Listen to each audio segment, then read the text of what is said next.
And a whole full birthday ensemble. Whoa. Was real yesterday. How everybody doing? Let me get that camera straight before I go over there. Make myself available to everybody. Go ahead and get these monitors up. Hope everybody's good this morning. See what's going on with my people, my people, my people. All right, let me see what I'm gonna do about that. Let me see, maybe I can just go ahead and get it straight early. Don't even have to worry about it later. How about I do that? How about I do that? Let's see. Let's see if I can pull it off. I think we're gonna be almost. You know me, y'all know me, y'all know me. How everybody doing this morning? What's good, everybody? It's your boy Boogotti NYC. Just like I tell you always, y'all could have went anywhere. Fact of the matter that you came in to chill with me, I appreciate you. Who we got up in the building? I see we got Mark, Rebecca. Okay, y'all up in here early. What's up, Batty? How you doing? Thank you so much. Let me know that the audio is good. Woo! What a night, what an evening, what a birthday. Hope you guys enjoy your birthday the way I did mine yesterday. Let me move this thing over here real quick. All right, cool. Yeah, I need some space this morning. I might want to do a flip or something. How everybody doing out there, huh? What's good, fam? What's up, Chris? I see we got Queen Shop in the building, Batty Lynn. How y'all feeling this morning? VG?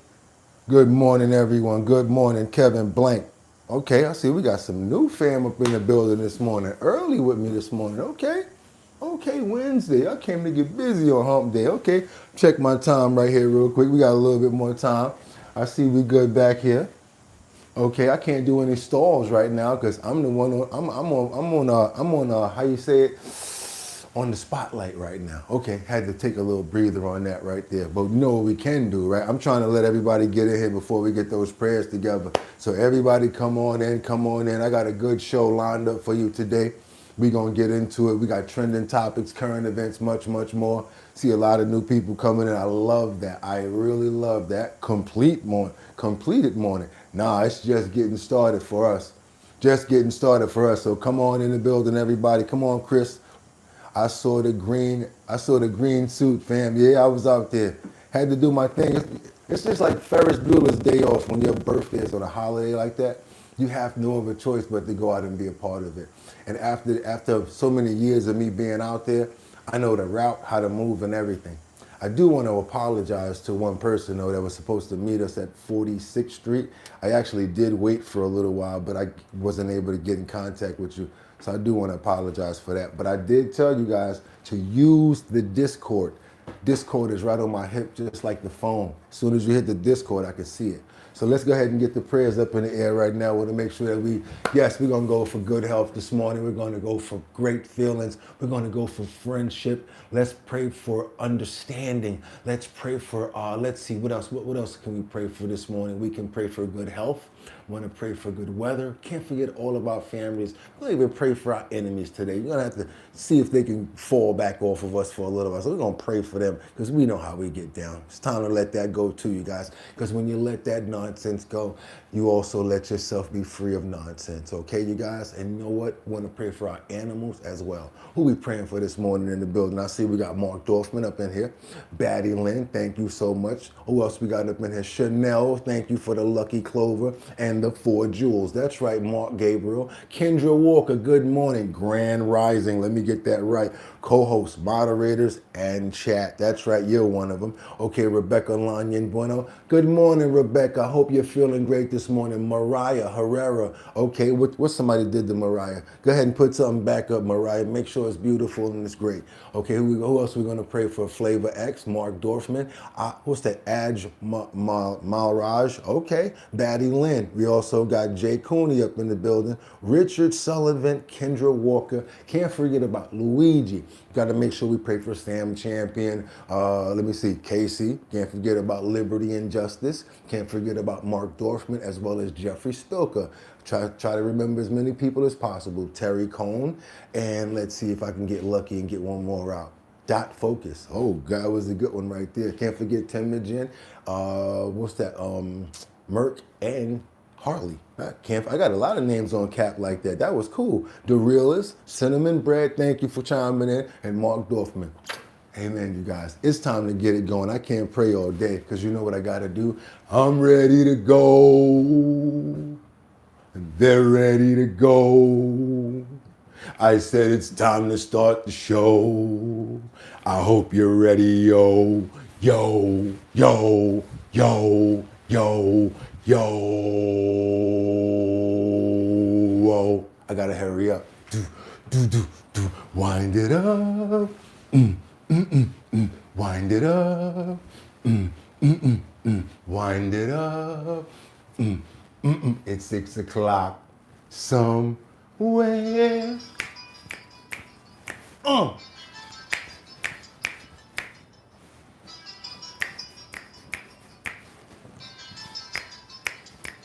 Olay, imagine trying to get over on me when it comes down to time. I got time dialed in too good.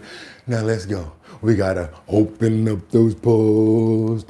That feel real good this morning. I ain't even gonna hold you. I really need this open. I forgot why I really do this until right now. It's like when your body's all hot, you got a whole lot of energy going. This really like cools you down. So we gotta open up those pores. We gotta open up those, oh. Do no do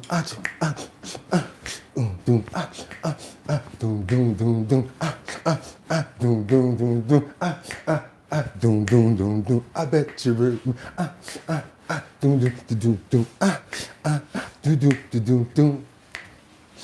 do you remember when we fell in love? We were young and innocent then.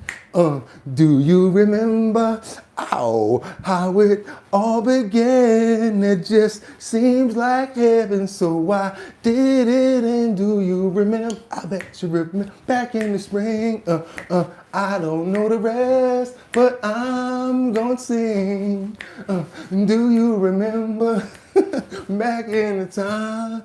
Memories go on in the back of my mind. Do you remember the time? Come on now, tell the truth. When that video came out, I don't know where you was at, but you remember. It was just like a premiere. Just like after school, you just running home like, remember the time? Oh my God, it was a big deal. Come on, you guys, you know when Remember the Time came out, that was like a little mini movie, especially when he did the doom, doom, that was it right there. He came up right with the beat. It was like, oh my God, Michael Jackson. You had to be there for the time, and you had to actually be right on point and watch the video to understand what I'm talking about, you guys. And right now, you know what I want to do? Send a warm and special shout out and RIP to the late, great Michael Jackson for giving us so much music, so much beautiful fun. And that's what I got to do right now as well, right? And if bump that beat. It's Wednesday the 18th. That's right, y'all. 2026. I'm your host, Boogotti NYC, and this is our bottom line. What we be talking about this and that and chat and this and that. What we be talking about this and that and chat and this and that just got me lit. Hope everybody's having a fantastic morning. I know I am. Yesterday was so much fun. I was out there with all of those people, getting all of that music and all of the pipes in. I know y'all was like, what is that? Are there cats out there? No, those are called bagpipes. And if you've been around for as long as I've been around, you can actually distinguish the songs. And it actually sounds pretty good. You know what I mean, you guys? You had to be there to understand. And hopefully you guys were there in the live chat. I tried to hold up the camera as long as I possibly could. Had a really good day yesterday. It was cold out, but we didn't care. We still did what we had to do. We showed up and we showed out. That was crazy fun we had yesterday. I do again want to apologize for you guys not showing up, but I was going to go regardless because it's right up the street from me, and I'm going to do it until I can't no more. I tell you guys, you got to start enjoying your life. You got to start doing things, getting out there and experiencing and having fun. It's not always about work and breaking your back all the time. Get up, get out, and get something. You know what I'm saying? And it's not always about getting something like that. It's about getting an experience. Hope you guys are having a fantastic day. I'm ready to get it going, so I'm not even going to wait. I got 5 on it. I'm gonna stack 5 videos at a time, and that means that I need you guys to let me know where you're from, where you're chiming in from. Also, let me know what time it is, because we got a lot to get into. And do me a favor, if you don't mind, let's stay on topic. It keeps the flow going very well, okay? Again, let me know where you're chiming in from. I really like to go and find information from where you at. So now let me tell you what I do. First, I try to go find the good stuff, and then I see what's the late breaking. If the late breaking happens to be something crazy, I gotta put it up. That's how we do it around here, you guys. Just like I always tell you, Miami never fails. It's the truth. That's how we do it. I gotta be honest with you. So you know what I'm gonna do right now, because I have no time but the good time to keep on moving forward. It's time to get into it. Let's get into these titles. Let's get into it right now. What do we have here? We've got Trump. Epstein's accountant says Trump's no wrongdoing. That's another person that says that Trump has no wrongdoing. My question to you is, do you believe him? Do you think he's telling the truth? Do you think he's an honorable person in the first place? Let me know in the comments, you guys. Let's keep going. Because secondly, what else do we have here? We have, why is Trump calling for new task force to probe into Ilhan Omar? I guess they got this thing going on against them where it comes down to Ilhan and Trump and Minnesota all together. Tim Walz, as you already know, he calls them something else, as well as much more. So much fraud, waste, and abuse going on out there. So yes, that's probably part of it. Let's get into the last one, you guys. We've got the TSA shutdown, and the staff shortages are now causing chaos, not just in one location, now worldwide. As you know, planes don't just fly locally, city to city, they fly worldwide. So now, yes, we have a global situation going on now. And without any further ado, it's time for me to get into some breaking information right here. Not even gonna wait. Hope everybody's having a fantastic morning. You know what I'm gonna tell you, get your coffee, your water, your tea. It's time to get it on, you guys. It's time. Our bottom line. Let's get it going. I'm gonna start it off a little bit different this morning because we got some breaking news right now coming in from the Attorney General. Pam Bondi has been subpoenaed over the Epstein file. So guess what that means? We're gonna have you come in. Let's go. Let's get into it, you guys. Good morning. Breaking tonight, the House Oversight Committee is ordering President Trump's Attorney General to answer questions about the Jeffrey Epstein investigation. Attorney General Pam Bondi has been subpoenaed. Good morning. Good morning, everybody. Amid the controversy of the Justice Department's handling of documents related to the late businessman and sex offender. Correspondent David Spunt has details tonight here in studio. Good evening, David. Mark, good evening. This story just keeps continuing. The Republican-led House Oversight Committee demanding the Republican Attorney General sit for this deposition. House Oversight Chair James Comer sent the formal subpoena to AG Pam Bondi just hours ago. A spokesperson for Bondi firing back with a statement to Fox News, quote, "This subpoena is completely unnecessary. Lawmakers have been invited to view the unredacted files for themselves at the Department of Justice, and the Attorney General has always made herself available to speak directly with members of Congress." Now, Comer defends the move, noting that in his letter to Bondi, the House Oversight Committee voted several weeks ago to subpoena her for more information on the Justice Department's handling of the Epstein probe. Now, the Epstein case has followed Bondi for more than a year. She came to office in February 2020. She should have never said this. And a few weeks later said this. She should have never said that. The DOJ may be releasing the list of Jeffrey Epstein's clients. Will that really happen? It's sitting on my desk right now to review. Now, last July, Brett, the DOJ put out a memo announcing the Epstein case would essentially be closed, writing, "The systematic review revealed no incriminating client list. Still, lawmakers are not convinced, and members on both sides of the aisle say they have questions for Bondi." The subpoena calls for an April deposition. Bondi and Deputy Attorney General Todd Blanche will appear on Capitol Hill in person tomorrow to meet with lawmakers and answer questions behind closed doors. We're told that DOJ made the offer for both to visit Capitol Hill tomorrow. Brett? All right, we'll follow it. David, thank you. Y'all know each other too good. I'm telling you, there's a whole world going on in the chat that people just, you have to be a part of this world to understand the ecosystem. We literally got people like liberty and justice. Wake up, young lady. Yo, Lynn, you are hilarious. That's crazy. You know she gonna pop in a minute if she's okay. She got some stuff to take care of probably. We good though. We got Mark here. We got Batty. We got the fam up in here. Let's keep on going because the U.S. just dropped this 5,000-pound boom, boom, boom near the Straits of Hamas. The senator resigns in a disagreement over the situation. getting pretty crazy out there, you guys. Come on, I can't say certain words. You know how they get down. I'm gonna let them say it. Hope everybody's good this morning. That's right, everybody. Wake up. I know you had a long evening. It was St. Patty's yesterday. How much green beer did you drink? Let's go. It was out there like this last night. We're going to be joined by retired Marine Intelligence Officer Hal Kemper in a moment. Before that, let's track the latest on the war in the Middle East with Fox's Aisha Hasni.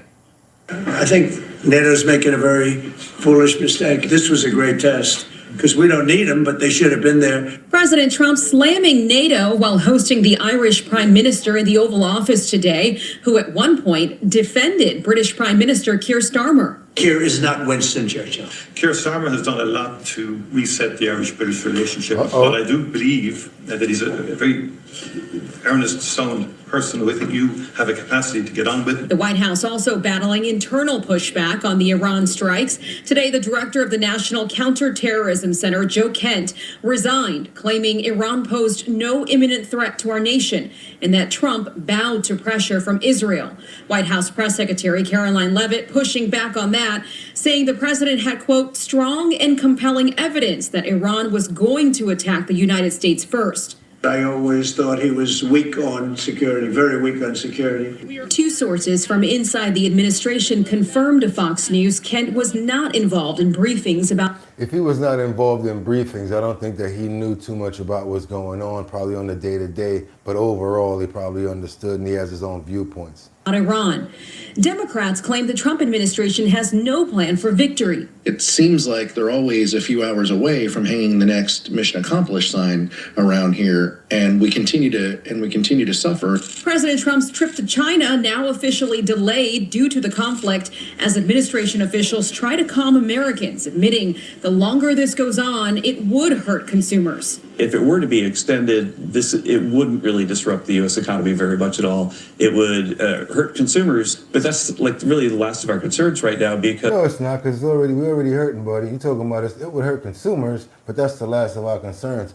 I'm going to need him to rephrase that or really go in and make me understand what he means by that.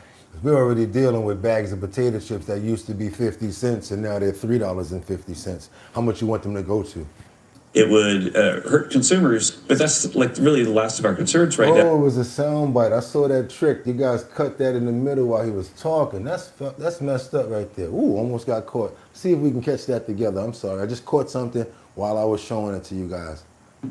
Admitting the longer this goes on, it would hurt consumers. If it were to be extended, it wouldn't really disrupt the U.S. economy very much at all. It would hurt consumers, but that's like really the last of our concerns right now. Right after that hurt consumers, you guys flipped it so he could come back and say, but that's the last of our worries. Wow, that was some whack editing right there, especially to a guy that used to know how to fix tapes when they pop. Yeah, remember the tapes with the pencil? When they used to pop, you take it off, you put it together, get another piece of tape and you put it there, and now your music is gonna be able to play. That's the quick way to fix it. Don't play with me. I know about editing. Don't even go there, you guys. Let's double tap that screen and get those likes up. You're gonna have to wake up pretty earlier than me to get over on me. And I'm up while you're trying to wake up. Ilhan Omar, someone that you guys know and love with all of your hearts. That's right, you guys. She's blasted for her labeling of Pete Hegseth as an embarrassment over the Iran war in this press conference. Let's keep on moving forward, you guys. Y'all saw that little whack editing? Y'all seen that editing they tried to pull on us? That was crazy right there. How you gonna try to play me like that? I've been around too long, bro. Going up them steps again so we could hear you talk from the top. I remember you was coming down. Let's go. Pathetic as Pete Hegseth at this point. We've been watching his press conferences. He's saying all these crazy things. I mean, what can you say? He's always been pretty pathetic. Yeah. It pains me as a Minnesotan that that's the person that we have in the administration, and I just hope he gets replaced because he's an embarrassment on a national and international stage for us. She says Pete Hegseth is an embarrassment on the international stage. That is her viewpoint right now. That's what Ilhan Omar said. Comment on. That's right. U.S. Representative Ilhan Omar has faced backlash following her latest comments attacking Secretary of War Pete Hegseth.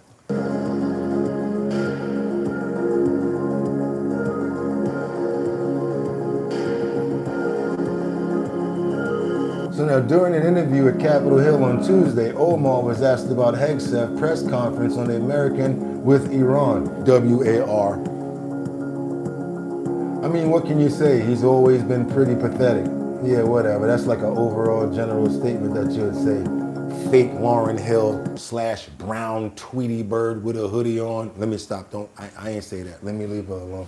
Keep on moving forward, you guys. She got a lot going on this week, and maybe, I don't know. I don't know. We're going to see, because Minnesota had situations going on, and now we got to get on over to California. I'm not getting there yet, though, but we're going to go there soon. We got to go back to the White House, because Trump has been asked about reports of this Iranian leader, and he may be with the broken-wristed clique.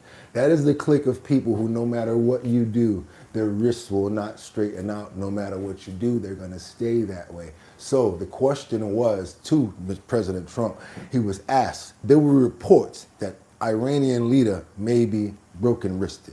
I made up my own words so that you guys can't try to, oh, no, I made my own. Don't even try it. I made that up, labeled it a long time ago, and you guys are already taking it and using it. I know. It's okay, but when it comes back around, just remember who made it first. Please. Thank you, President Trump. I'd like to ask the Vice President about his plans to go after possible fraud in California and New York. We know, of course, about Minnesota. And President Trump, first would ask you, you said earlier today that the new Supreme Leader, the top of the committee, you don't know if he's dead or alive. There are a couple of interesting reports about him today.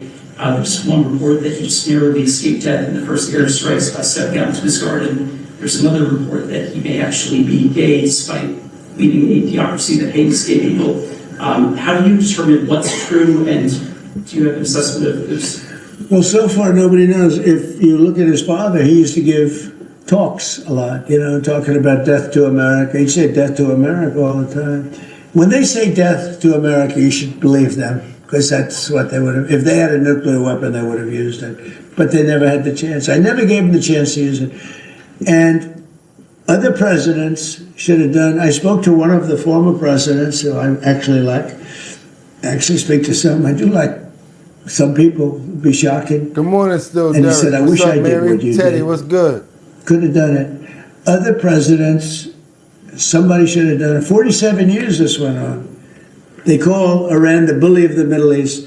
And you could have never had the Abraham Accords. You could never have had peace in the Middle East. Now you're going to have peace.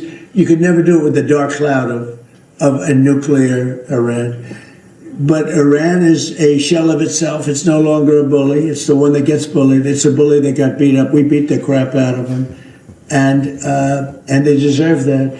Soundbite. You already know. We beat the crap out of them. They're going to use that everywhere. When you see a soldier walking down the street without his arms, or being helped down the street because he's got no legs, or his face is blown to smithereens with no legs and no arms, those two, no legs, no arms, and a face that got racked. That was done by roadside bombs. That's the favorite weapon of Soleimani, who I killed in my first administration. General Soleimani. Had I not killed him, that was the beginning of their downfall, because had he not gone, it's possible that we would not be this far advanced in destroying Iran, because he was a really good general. He was a vicious, horrible man, but he was a brilliant general. And he was looking to knock out 5 of our military bases at one time. And the man that died with him was his counterpart in Iraq. And they were working together. And they got hit real hard. And if that didn't happen.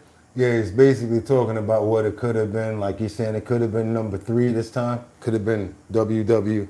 But here's the simple thing. And I have, some people, I don't want wars. I want wars less than almost anybody. Peace through strength. But you know what?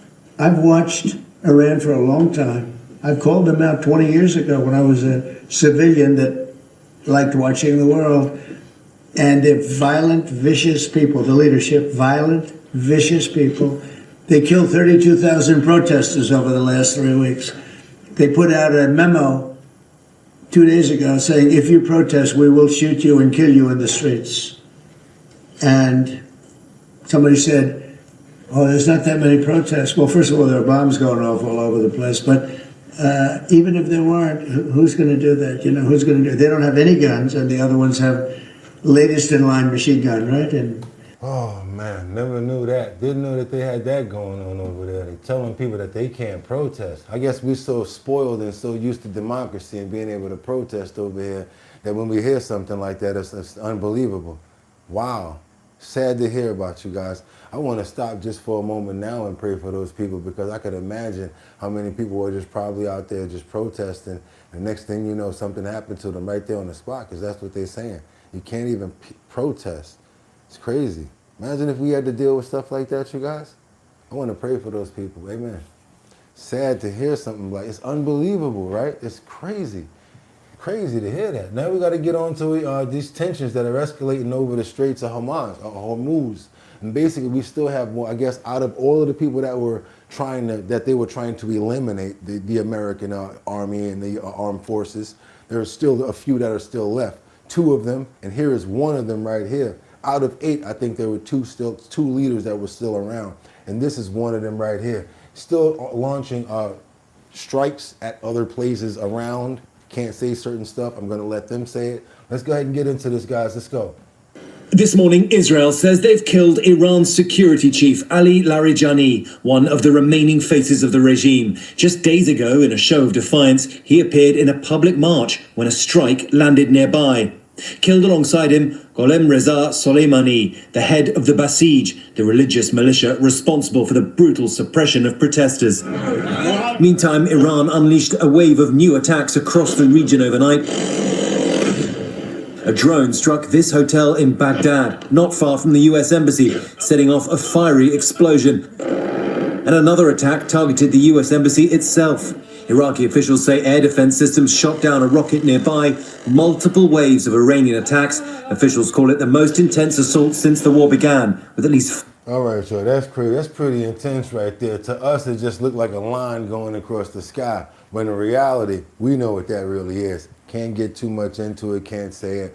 I can bring it to you guys and hopefully have a good discussion that we want to talk about. But yeah, I want you guys to be able to really see what's going on. Can we get those likes up? I really would appreciate it. Starting off a new day right now. It's March the 18th, one day after the birthday. Look, I'm up, ready to go, energized right after the birthday. Let's go, you guys. Double tap that screen. Let's get those likes up over here. I really would appreciate it, because now it's time to get into doom, doom, doom, doom, doom, doom, doom. Doom, doom, doom, doom, doom, doom, doom, doom, doom, doom. Ice, ice, baby. Get 'em. Wash your head. That's right, y'all. That's right. We got an official one. We ain't have it in a long time. I had to put it right there because we ain't do it in a while. That's right. We got to get over to see this situation where ICE busting Haitian illegal immigrant with criminal record. That's right, you guys. Already got a record. He already got warrants. Wasn't even supposed to be here, but guess what? Got him now. All right, guys, they're taking them down in the apartment complex. Let's go. And like I said, anytime you want to try to find information, Miami, Florida, anywhere, just go looking and they'll provide.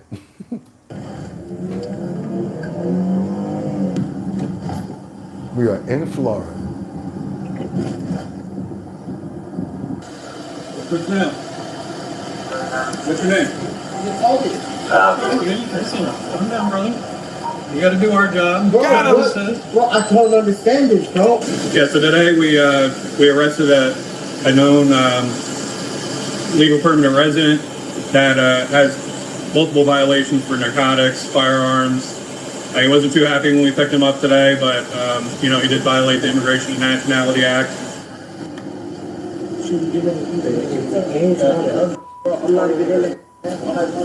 And one of the issues we ran into is multiple minors in the house. They were alleging that adults were in the house. I'm assuming they're probably illegal. They didn't want to come out, so we made sure we called grandma and made sure the kids are safe. I'm going to roll the back window down so she can talk to her son real quick, okay? Everybody came together and successful arrest. Nobody got hurt, and we're good to go. So we're going to take them processing over at our Delray Beach sub office, and then book them in the Palm Beach County Jail for the night. Out of there. See you, buddy. Wouldn't want to be here. I got to keep on moving forward, you guys. Let's double tap that screen, get those likes up. Where we going right now? Yeah, he ramps up this Cuba rhetoric. Trump is really going in right now about Cuba, and I still want to make sure that we're praying for Cuba and everybody over there. They're suffering so much hunger and so much famine. It's ridiculous, you guys. And And there's no real means to an end unless they do get some help. I wish somebody does step up and help Cuba because it's going to take a long time. Do me a favor, I really would appreciate you guys. They're saying we got over 300 people in the building and we got these low likes. The reason why we ask for likes over here is because we're trying to get more people over here to get more information out. I understand you may not want to do it, but I would appreciate it. We don't really ask for tips because we know it's hard out here for a pimp, so we don't hit your pockets too much. But we would appreciate it in the form of likes. What does that do? It brings more people over because when you hit the like button, YouTube sends up a notification. They put up the header. More people get a chance to come over and see what we're doing. And I appreciate that. We're trying to get up to 70,000 and then 80,000 subscribers. And we're right there, almost right there at 70. So let's go. And if you haven't subscribed, you like the show, go ahead and subscribe to the channel. It's free. Become a member. I think it's like $3. Let's keep on moving forward. We got to get this going. I want you guys to see this here. I do believe I'll be having the honor of taking Cuba. US President Donald Trump told reporters on Monday that he had plans for Cuba. Taking Cuba in some form, yeah. Taking Cuba. I mean, whether I free it, take it, I think I could do anything I want with it. You want to know the truth? They're a very weakened nation right now. They were for a long time. Trump's comments come as the two countries have opened talks to improve relations, which are at their most fraught in decades. The New York Times says that removing Cuban President Miguel Diaz-Canel from office is a key US objective in bilateral talks, citing 4 people familiar with the matter. Havana has long rejected interference in its internal affairs, treating such proposals as a deal-breaker for any agreement. Diaz-Canel says he expected talks with the United States to take place under the principles of equality and respect for the political systems of both countries' sovereignty and self-determination. But as the US confronts Iran, and following its seizure of Venezuelan leader Nicolas Maduro, Trump has openly mused that Cuba could be next. And it may be a friendly takeover, it may not be a friendly takeover. You mean they're going to take this president too? A US-imposed blockade has prevented Cuba from receiving oil shipments for some months. The country has had to implement severe energy rationing, leading to extended power outages. Extended rationing, where they have to turn the power off, leading to extended power outages. Now they have no power in certain parts of Cuba. On Monday, Cuba's electric grid collapsed, leaving 10 million people without power. Despite the problems, some Cubans are trying to stay positive. Bueno, soy músico. Well, I'm a musician, and this really affects us a lot because our work and so on are being impacted. We need electronic equipment and such, but there's nothing we can do but face it and keep moving forward, see what happens. The White House has yet to detail the legal basis for any possible intervention in Cuba. I just think that that's a story that needs to be out. More people need to know about it because there's too many people that's going through suffering out there and nobody's really saying anything. I want to pray for the people of Cuba, Havana, all parts. I want to pray for the families as well as every Cuban person that came here that has Cuban ties. I want to pray for every child and everybody over there, and I want to make sure that I ask, Lord, please step in and help these people out. They definitely need so much. I mean, no power, that's the least that you could ask for, Lord. Amen. It's terrible, man, because imagine if that was us. We would not be able to deal with something like that. Seriously. Let's keep on moving forward, you guys. We got to get on over to Washington because, of course, we play one side of the coin. Now we're going to get to the other side because Cory Booker has a lot to say about President Trump. He says he's dangerous and he said he's dangerous. Let's keep on moving forward right here. Let's go, you guys. Do me a favor. Again, we're trying to get more people over. Let's double tap that screen to get those likes up. I'd appreciate it. Joining us now is Senator Cory Booker, Democrat of New Jersey. He's a member of the Senate Foreign Relations Committee. He's one of the Democrats demanding the Senate vote on the war, calling for public hearings with top Trump officials. Senator, it's really nice of you to take time to be here tonight. Thank you. Thanks for having me on. Appreciate you, Rachel. So tell our audience what a war powers resolution is functionally, especially now that Trump is on his own terms unilaterally started this war 18 days ago. Well, going to war is a really significant act constitutionally. And because it's so significant, years past, they put in a lot of laws and levers to make sure that no president could do what Donald Trump is doing. And so it's what's called a privilege resolution, which we have the right to bring it to the floor. And to me, it's absolutely astounding and absurd that this Senate is not doing its job of providing checks and balances, oversight, and accountability. How many people agree? How many people disagree? To an out-of-control executive who already has made American lives in such crisis, reckless tariffs driving up costs, cutting hundreds of billions of dollars from our healthcare, driving millions of Americans off of healthcare. Americans are seeing a cost crisis like you wouldn't believe. And then what does Donald Trump do after cutting school lunches and cutting veterans benefits? He begins to spend $1 billion a day on his war of choice. And not only those costs. Somebody said, I agree. Another person said, oh, shut up, Booker. But he's driving up energy and oil costs and perhaps the most tragic cost of all. But you see, we have to be fair over here. We have to show it all. Don't say, oh, Boogotti only showed one side, and I got to go rewind a little bit because I cut him off. Energy and oil costs and perhaps the most tragic cost of all, 200 Americans injured, 13 Americans dead. And so how could the Senate be doing nothing? We want to force the debate, the discussion, and the hearings. So when you say these are privileged resolutions, that means that effectively, regardless of what the Republican leadership in the Senate wants, these have to come up. These have to be put to the floor. There has to be, these things have to be contended with. You and Senator Kaine, Senator Murphy, Senator Baldwin, Senator Schiff have all filed these war powers resolutions.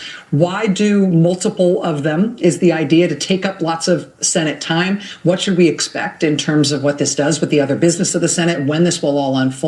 When are they going to have to contend with you guys?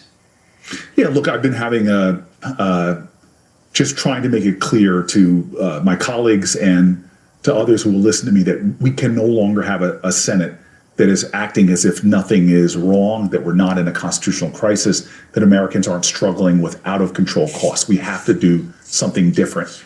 Okay, that's what I'm going to give you because I already know how you get down. You got the song that never ends. Yes, he goes on and on, my friend. Some people try to stop him, but not knowing when it ends. But he goes on, and he just is on like the song that never ends. He can go on and on, my friend. Cory Booker, I'm talking about, he almost put a Guinness Book of World Records out for the longest speech. You know what I'm talking about. No disrespect to Cory. We got to give everybody their free time, but we have a limit here, and you went a little bit past the limit. Let's get on over to Los Angeles with some investigative reporting from Nick Shirley, who unveils an even bigger fraud investigation into Hospice now. He's in California. You know, first they did Minneapolis.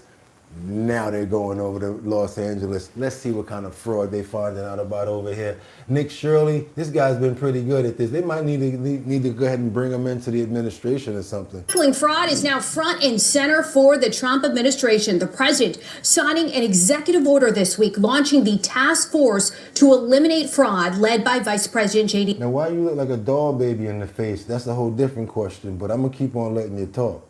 Vance. Its goal, combat fraud, waste, and abuse in federal benefit programs. The National News Desk, Jeff Harris joins us, and California is a big target, Jeff, for the administration when it comes to potential fraud, with officials already digging in. Break down the details. So Dr. Oz, who leads the Centers for Medicare and Medicaid, is currently investigating hospice and also home health care fraud in the state of California, alleging millions are being stolen in LA County. But he's not alone here. Independent journalist Nick Shirley also launching his own probe, claiming in a brand new video to have found $170 million in fraud. It's gonna be, I see it already. Everybody talking about, look, another layering scam. Wait a minute, Newsom is gonna be in trouble. No, he's not. It's gonna be just like the other one. It's gonna be just like Tampon Tim, where he's like, we're already on top of that. We already on top of that. We already know what's going on. They're just trying to blow the whistle. Oh, now all of a sudden you're on top of it, right? I thought you was trying to build a train, choo-choo man, or whatever you had going on, worrying about nonsense. What's going on with them fires and helping them people out to rebuild? On Monday, President Trump signing an executive order to establish the task force to eliminate fraud, saying every state will be held accountable. It seems that it's usually in blue states.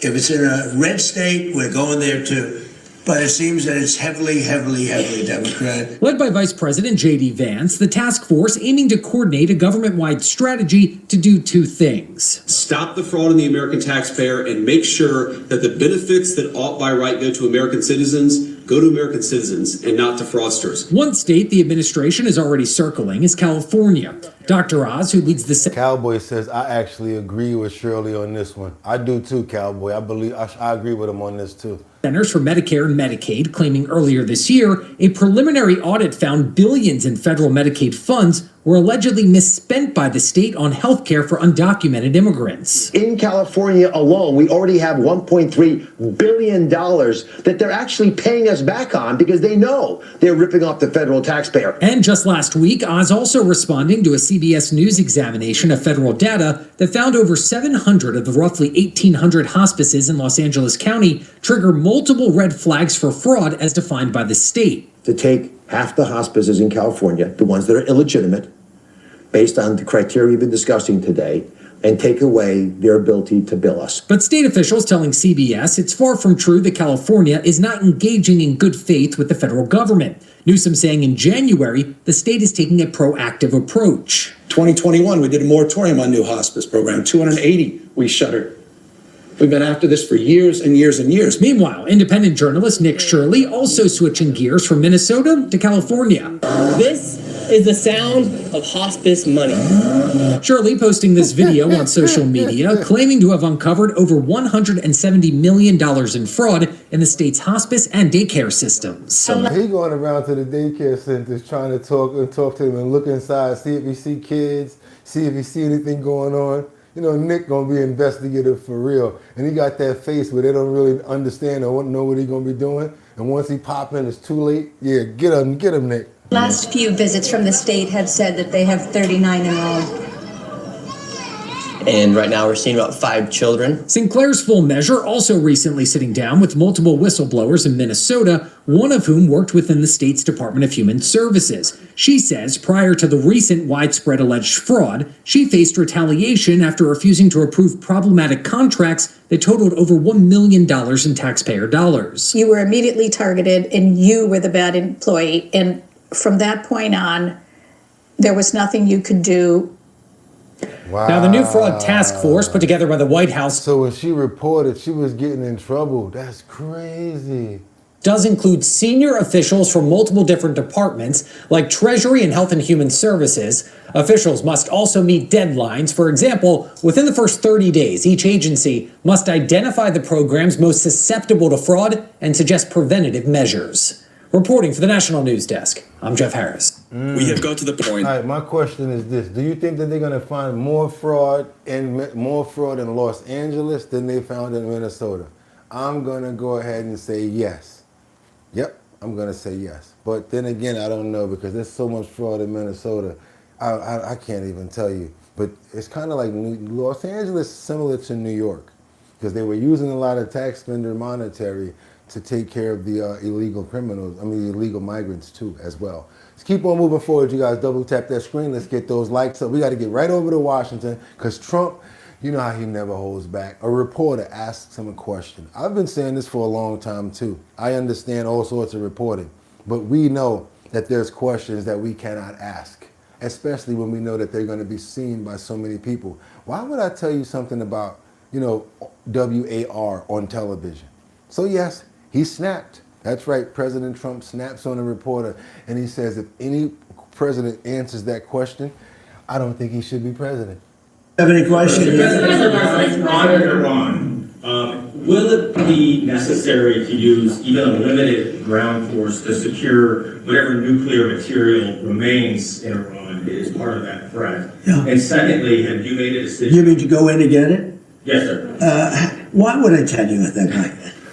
And secondly, I can't send reporters, sir, will you attack Carg Island?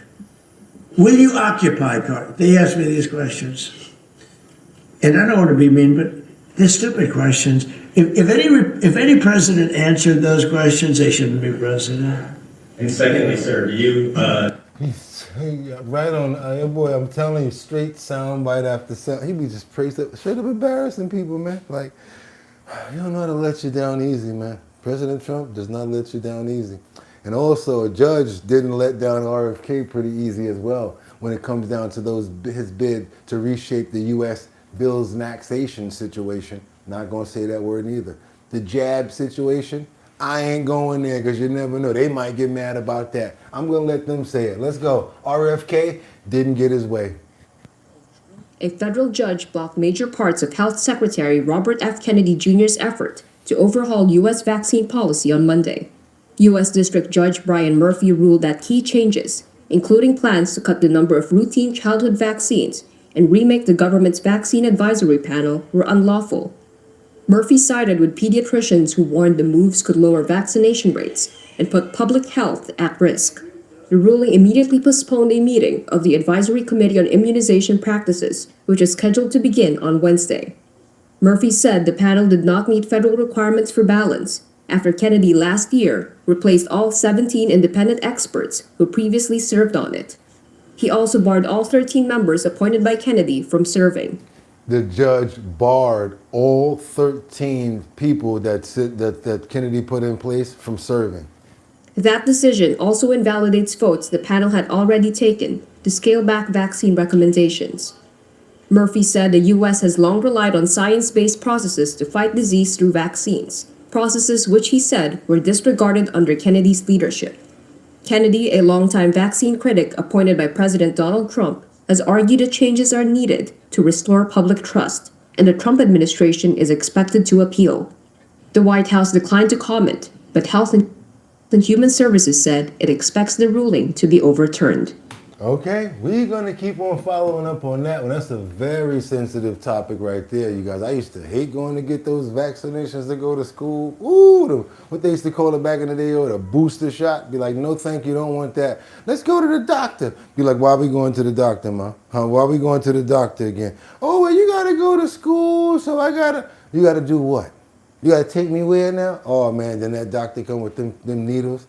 You be little like, you know how it is when you take your kid to get them shots. Oh boy, they be looking at you like, oh, what? How could you do this to me? And you be looking at them like, I'm so sad. You know what I'm talking about, that face.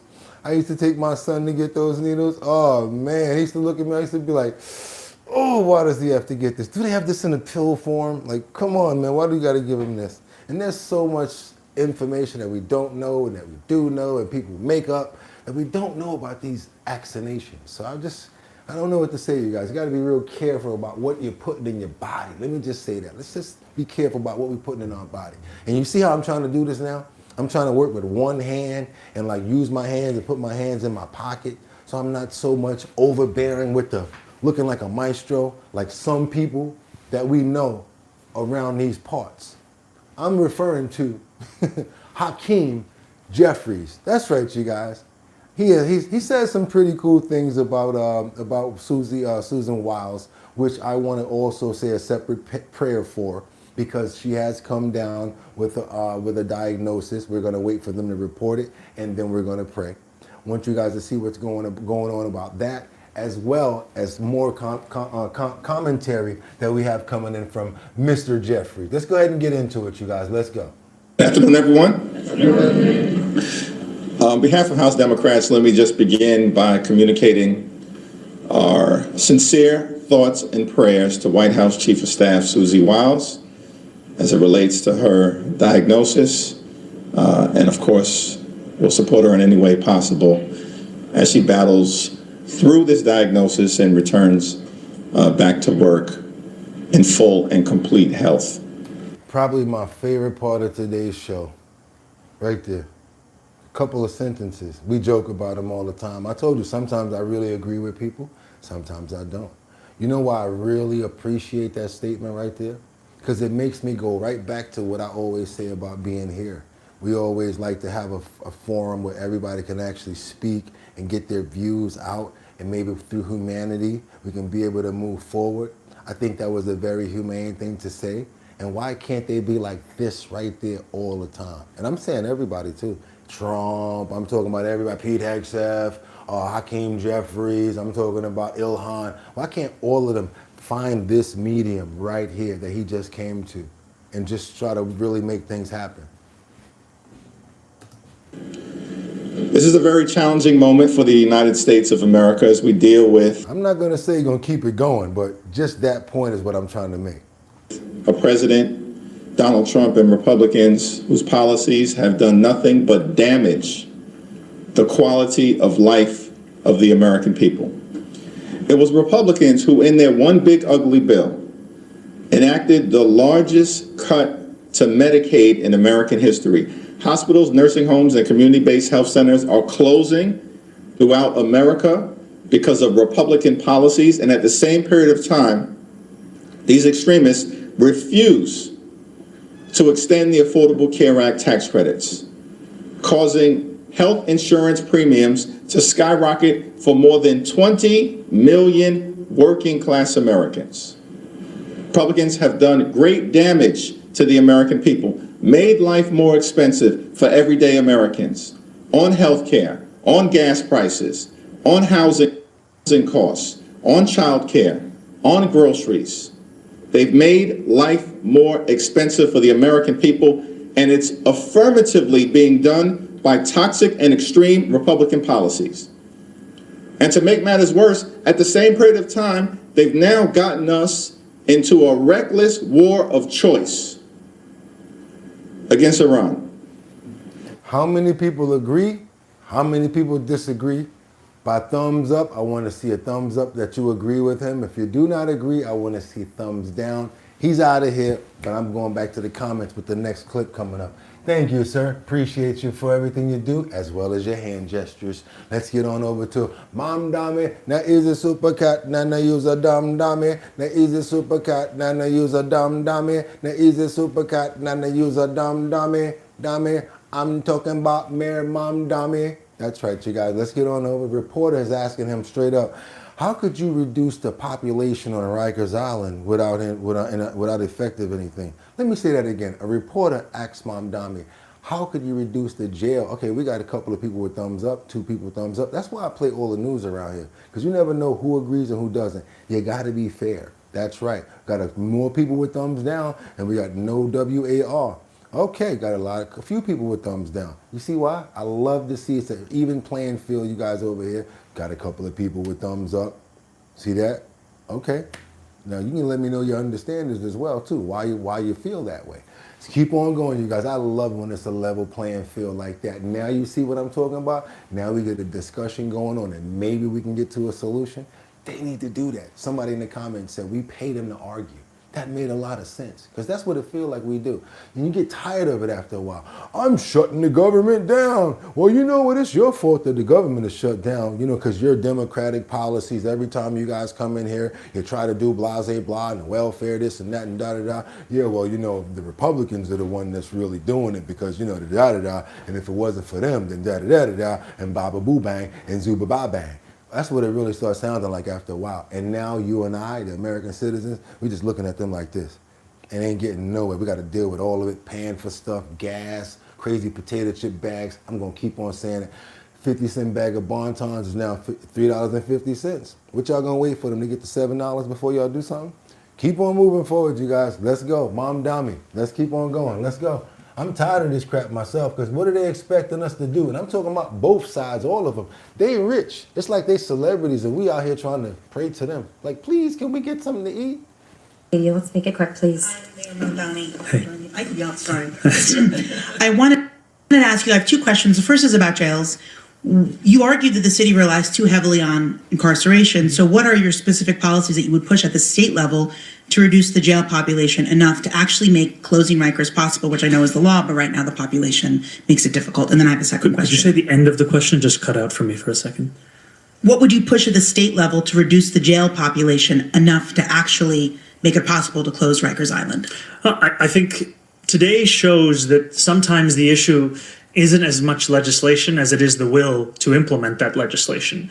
We are looking at every single tool we have to not only keep New Yorkers safe, but also to extend dignity to each and every New Yorker. I had the privilege, alongside our now borough president, Brad Holman-Siegel, of serving in Albany, and there were a number of pieces of legislation that I continue to believe are critical. You know, Assemblymember Farah Souffrant Forrest Kerry's legislation that was previously titled Treatment Not Jails, which spoke about the importance of that kind of an approach when it comes to a number of different parts of our criminal legal system. I think that that is one part of what it can look like to ensure that we are closing Rikers Island, we are keeping New Yorkers safe, and we are actually living up to the spirit of so much of what should animate our politics. So where the criminals gonna go? The ones that commit crimes and they gotta go upstate. How they gonna process and go upstate, Mom Dummy? Where they going?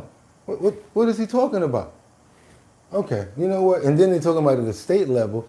You don't realize what happened just a year and a half ago, all of the major problems that they were having at the state level, dealing with the prisons upstate. Man, if we talking about somebody that really don't know what's going on with this city, I'm just feeling so sad for my city. As long as you're in play, we got a problem. It's just like he's just trying to catch up and yeah, I'm rubber and you're glue. Whatever you say bounces off me to stick to you. Sounds just like people that try to pitch that rapper thing to you. Anybody can be a star now. All you need to do is get on the internet. Put your music on any one of these things over here and you're gonna blow up. Yeah, okay. That sounds like general regurgitated nonsense. Oh yeah, well we're gonna look towards all the tools that we have available to us. And if we get the tool, homeboy, what you gonna do with the tools if you don't know how to work with the tools? That's like a monkey trying to work on something. Oh, you sound so stupid, Mr. Mamdami. And that's why you reign supreme as Mamdami. Now he's a super cat, then they use a dumb dummy. She makes no damn sense at all. You need to get the hell up out of office, I'll be honest with you. Been trying to bear with you for a while, but you can't even give me directions. You sound so bad. Let's get on over to Washington, you guys. We got Trump that's telling this unpaid TSA workers to go back to work. And you know they got the sound bites, so don't get mad at me. They only highlight certain things. I'm gonna call them out before we do it because I want you guys to see what they're doing over here. I'm tired of the news playing on me like this, and I'm talking about all networks now, Fox included. Don't try to play your boy by highlighting crap that you want us to see. Can we read it all, please? Airline CEOs are now pleading with Congress to end the partial government shutdown that has 50,000 TSA agents working without pay. Now, some agents have been calling out sick, leading to painfully slow lines at airport security and concerns mounting about the spring break rush. The lines at airports in Fort Lauderdale and Austin were so long, they stretched all the way outside the terminals. They should be paid. This is ridiculous. A lot of people live paycheck to paycheck. So, missing a paycheck is a huge deal. I don't agree with it. I think they should get the paychecks. Points like this is dead wrong. And then they try to use, they suffer the people so that the people can get riled up enough so they go wind up and do a deal. That's how they do it. Instead of them listening to what we want, they make us suffer. Like this. Or in many different ways too. Getting through the long lines, or on the other side of it where other people are not getting paid. Yeah. I mean, I would definitely want to get paid if I'm doing that job, so it's pretty messed up. President Trump's message to unpaid TSA agents: keep fighting for the USA. Go to work. Okay, let's read what he really said. Thank you, Johnny Jones, and all of the great TSA agents who are going to work but not being paid because of radical left Democrats refused to honor the deal that was approved and voted on in Congress. They want your money to go to border criminals, murderers, R&D drug dealers, and some of the worst people on Ill's nerf. I don't even want to say that whole sentence because they might mess with me for that. And you're trying, he's saying that they don't want it to go to you. Keep fighting for the U.S. Go to work. I promise that I will never forget you, President Donald J. Trump. But she only highlighted one little small area. Joining me now, Henrietta Trace, co-founder. And then highlighted it, left all that stuff around there because they knew that would probably be called out and nobody was really going to pay attention to it. We pay attention to it. Thank you over there, MSN. Trying to get it across your way, your way, your way. But we don't have it we don't have it your way over here, our bottom line. We call it out. Do your boy a favor, double tap that screen to get those likes up. Even though we do know the full message now and what he really did say, I'm still not in agreement. I think they need to get themselves together. Republican, Democrat, get these people back to work. Figure it out. Take that other stuff off the table. Pay these people and let them get back to work. And you guys fight it out about the little two issues that you have with masks and the border and getting warrants and stuff like that. We got to keep on going, you guys. And that's another reason why, like I said, Mom Dummy is a mom dummy when it came down to that last story. Trump tells, oh no, we gotta, okay, where we going right now? Sorry, I'm getting a little jumbled right now, but I'm on point. Let's go. We got the police department that releases the footage of Jasmine Crockett's ex-security guard. He's no longer with us, you guys. Come to find out he was corrupt. And they're saying that she knew nothing about it. I don't know, because what they're also saying is that he manipulated many people, had them thinking that he was a different person, different name, didn't even know who he was really being, what his real name was. Not only that, he was hiring police officers and different people to work for him. So it was really pretty hard to believe that this guy was wanted or even a criminal himself, because he was working so closely with the police department. The Dallas Police Department showed body camera video from last week's officer-involved shooting outside of Children's Medical Center. The man who was shot was a longtime security guard for Congresswoman Jasmine Crockett. Police say he was wanted for posing as a federal agent and using fictitious businesses and fake credentials to hire legitimate police officers for off-duty jobs. Sean Rabb has a lot more, and it's pretty complicated on this story. Sean. Complicated and amazing story of fraud and duping people at many levels. This man not only got close to Congresswoman Crockett, but also Dallas police officers, possibly officers from other agencies. He did it with a fake name and a bogus security company. Damon Robinson was known by many police and others as Mike King. He secured security contracts and oftentimes hired real police to work for him. But the ruse started to unravel for Robinson in late February. One of his vehicles, a black SUV, was stolen, and Irving police put out a want to locate on that vehicle. A Dallas police officer thought he remembered that vehicle with a federal government license plate, a plate that also was stolen. That's how this investigation got started. March 11th now, plainclothes officers are following Robinson. By now they know that's his real name, right? He has a long record of theft, tampering with government documents, and has a parole violation. They don't get him stopped that day, losing sight of him at that time. But hours later, pull in behind the vehicle. He's a passenger in at a parking garage at Children's Health. Listen now to how that encounter unfolded. Watch this, sir. Stand up! Put your hand up! Don't reach! Don't do it! Don't do it! Police give commands for him to get out of the car and give up. They negotiate for an hour, offering to get family on the phone to try and get him to surrender. But as he gets out of the vehicle, he lowers his right hand, then raises it with a weapon, and 3 officers open fire. Police say he was not any type of federal law enforcement. So the agencies that he reported to work for do not exist. So basically special. He got all the way in the mix like that, working with her, had mad people manipulated, was hiring police officers, and went out in a barrage right in front of you. Seen that, right? Dignitary police, and so that agency does not exist within the federal government. So that's who he portrayed to be. That's so his IDs that he had put together show to be, but those agencies do not exist.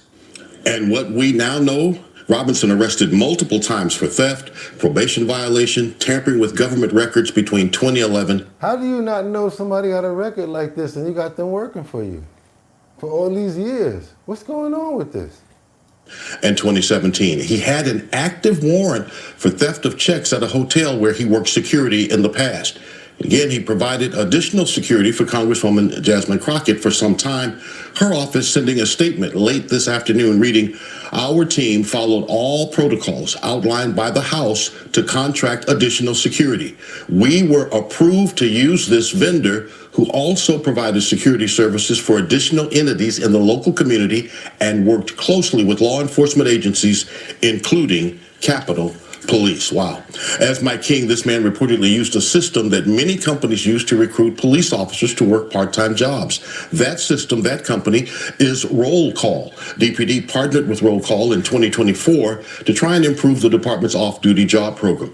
Police would not discuss that in the news conference, but that company did meet with some police association leadership today and sent us a statement, in part reading, At no point was this individual able to access personal data of any person. But remember, it was an officer who had worked a job for him some 6 months ago or so who remembered that black SUV with federal license plates that started this investigation, that at least the shooting part, the end of it, happened in that parking garage. But this is an investigation still far from over. All right, we got some people in the comments that's saying that she knew about it. We got some people that's saying that he used aliases. We got other people that's saying a whole lot of different stuff about this situation right here. That was crazy. You guys appreciate the content, the way that we go in. You wasn't even gonna find out about that from nobody else. We need you to get those likes up, you guys. Come on, get those likes up. If you have not already subscribed to the channel, please go ahead and do so. We got more to get into, you guys. We got to get into Richard Kahn right now. I don't know why his last name is Kahn, but it kind of reminds me of another part of another word. Put something behind it like woman or man, and you guys will get what I'm talking about, right? I'm talking about none other than Richard Kahn, Jeffrey Epstein's accountant. He basically had some statements that he had to say in his depositions. Wanted you guys to see what we had out of this. Yes, it's a few days old, but we didn't really get too much information out of this yet. We're still waiting for any sort of videotape or follow-ups from him at all. We got the Hillary Clinton and we got the Bill Clinton, but we still haven't saw any video on this, or maybe we may not even get it. Lawmakers on Capitol Hill are now questioning an accountant who worked closely with convicted sex trafficker Jeffrey Epstein for more than a decade. Richard Kahn's testimony is the latest of high-profile depositions of people associated with Jeffrey Epstein. Let's bring in CBS News correspondent Elaine Keano for much more about this. Elaine, what can you tell us about Richard Kahn's deposition so far?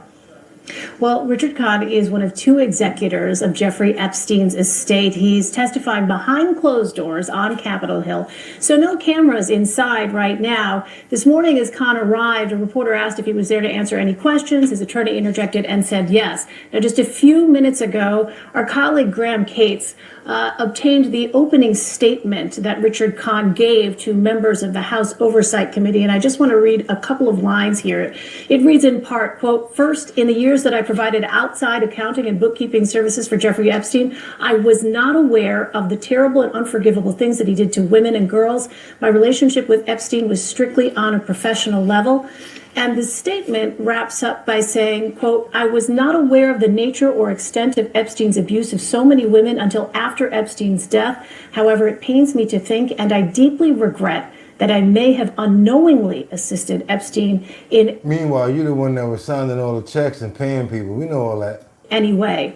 Now, Richard Kahn worked as Epstein's accountant for more than a decade. In his final years, Kahn was one of Epstein's closest associates, managing his complicated finances, investments, and expenses, including renovations on Epstein's private island, which grew to a total to amass over $728 million is what Jeffrey Epstein had. That's what he said at one point.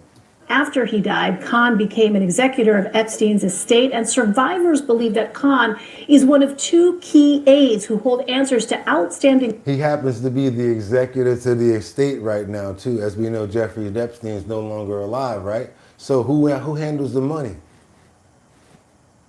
Questions about how Epstein operated and the business dealings that may have enabled them.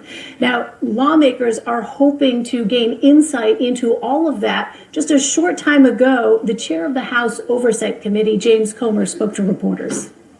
Mr. Kahn testified under oath that, because the Democrats asked this question, that he had never seen any type of transaction to Trump or anyone in his family. That makes the fifth witness now that's testified under oath that they've never seen any involvement by Donald Trump or their family. That includes Kahn, Bill Clinton, Wexner, Acosta, and Barr. All right, the Republican chair of the House Oversight Committee there.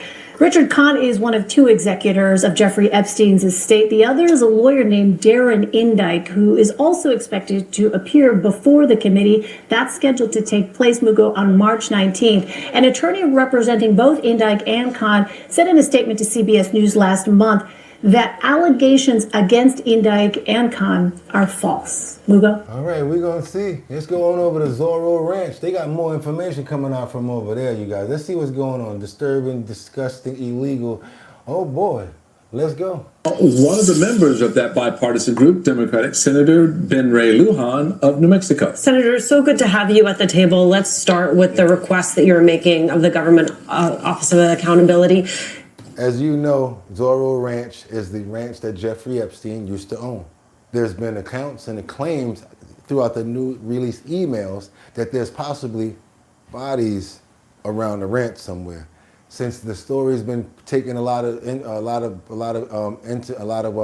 people have started to really get into the story, they're now starting to really do a lot of investigations. Let's see what they got to go. We're gonna take a little bit of this information. I can't deal with this full table right here. Into the DOJ, an audit of the DOJ over their handling and release of these files. Do you believe at this point that the GAO is still operating as an independent entity? Look, I believe the GAO is still operating as an independent entity, and I'll say this, is my Republican colleagues have been trying to get rid of the darn place. We need an independent scorekeeper to tell us what something costs, what something is, and what something is not. And sadly, right now, it's one of the few places where you can still get some facts associated with what policy is and what it's not. You know, Pam Bondi has repeatedly defended the Department of Justice's compliance with the law that Congress passed, that the president signed. And obviously, I think we can all, anybody that, you know. Goodbye, Jody. Have a good one, Jody. I just don't like the stuff that they be spewing when it's all the extra sideline banter. I like for them to stick to the bottom line. That's what we about over here. But Jody, see you later. You can make up your own stories that you want, or you can kick a rock for a block. Can see, hear, touch, feel, or have heard, knows that that is actually not true because there was a deadline. The Department of Justice notably did not meet the deadline. So by virtue of that, they are not in compliance. What do you think you're going to find with this audit? The question in this audit is abundantly clear. It's a very simple letter. There's 12 items on here that say you need to ask some answers and specific questions here. And what it's saying is, who did the Department of Justice appoint to do this? What did the Department of Justice tell them to do? Which political names did you tell the folks doing the work to cover up or protect them and not put them in? And why in the world, if this was done correctly, were the victim's names not redacted? There was one mistake after another here, and so this is just very simple. And the work of my colleagues here, I just want to, say thank you to Senator Merkley and Senator Durbin and Senator Murkowski. This is bipartisan with the inquiries, and if I go back home and I talk to constituents, Democrats, Republicans that voted for Donald Trump as MAGA, they want to see what's going on here, and then the Zorro Ranch in New Mexico. So there's too many questions back home. Well, let's yeah, that's what we need to do. I totally agree with everything you just said. I agree with it all. Then I had enough. We take 2 minutes and we keep on moving forward, you guys. Let's go. We got new legislation that's aimed to something that we really care about, you guys. Y'all ready? Y'all know we care about it. If it's not one, it's the other. New legislation that's going to be aimed at strengthening the protections for dogs and cats in Massachusetts. Hopefully they get this going in more than one place. Let's go, you guys. Let's get it. A bill working its way through the legislature could lead to more people coming through the doors of the MSPCA's pet adoption facility in JP. Officially, the legislation is called an Act Promoting Pet Equity, Treatment, and Safety, aka the PETS Act. We're just really excited that the Senate is taking these bills up. It's really a great way to make sure that Massachusetts remains a leader in animal protection. The bill promises to combat animal cruelty. One way is by banning pet shops from selling cats and dogs. Dogs and kittens that are sold in pet stores generally come from large-scale commercial breeding facilities, often referred to as puppy mills, where standards are really horrible and enforcement is lacking. The MSPCA says pet shops could partner with shelters for non-profit adoption, and people seeking pets could still seek a responsible puppy or kitten breeder. Wouldn't that be smart? Instead of selling dogs at the pet store, you have them coming from the pound, and this way you rescuing and saving all the dogs out of the pound by putting them in a pet shop. That'd be cool. I like that. I like that. The bill fosters pet ownership by opening up the opportunity to people who live in state-aided public housing. Kara Holmquist, MSPCA's Director of Advocacy, says it's a model that has worked in senior housing. But it really does, in the language, have some guardrails to make sure that it's done well and works for everybody and is not creating a burden on the housing authority or other tenants. This bill also has an anti-discrimination piece to it, which would prevent home insurance companies from discriminating against a dog's breed, a dog like Taz, a German Shepherd. We believe and really have seen that making decisions based on an individual's. What are you talking about? That's my family right there. Just because you don't like my dog, how about this? How about you get out of my house? How many people you done heard got kicked out of somebody's house for trying to be over there like, so you gonna lock the dog up if I come over? You already got yourself you done knocked yourself down off the cool list. You don't like dogs? You don't like cats? You don't like animals? I don't know if we're gonna be able to work, buddy. I don't know. I used to determine people off of stuff like that. I used to be like, hey, so what would you do if you see a dog hurt in the street? Oh, I'm gonna just walk by it like kind of nasty. I'd be like, oh, we ain't gonna last too long. Oh my God, I feel so bad for it. I probably have to take care of it, cut the date short, da-da-da-da. That might be the one. That's right, you guys. You gotta care about people that care about something. You don't wanna just be out here with, you know what I mean? Just because they got exactly. Individual dog's behavior and temperament is a much more accurate indicator of how a dog is going to behave. Reporting in JP, Todd Kiskevich, WCVB. Puppies are always going to be able to go too, so that'll be a good thing. Like take all of the dogs out of the shelters and put them in the pet stores and set y'all up. Y'all go, oh my God, look at this dog. Yeah, go ahead and take him. You don't even got to pay for him. Go ahead. Exactly. Get all the dogs right up out of the shelters. You know what would be a fantastic thing to see with a shelter, you guys? Not more shelters being made, but empty shelters. Y'all ever thought about that? Walking through an entire shelter and it's empty? I thought of that because one day we were watching a video here and it was about to be a huge storm. I think it was about 2 weeks ago. And they called everybody in to take the pets for a couple of days because of the storm that was coming in. And then I saw that last scene where they were walking through the entire shelter and there were no dogs in there. That's a beautiful feeling to really think about, you guys. Let's keep on moving forward, you guys. Let's get on over to Donald Trump, who shows more love as well for Susie Wiles.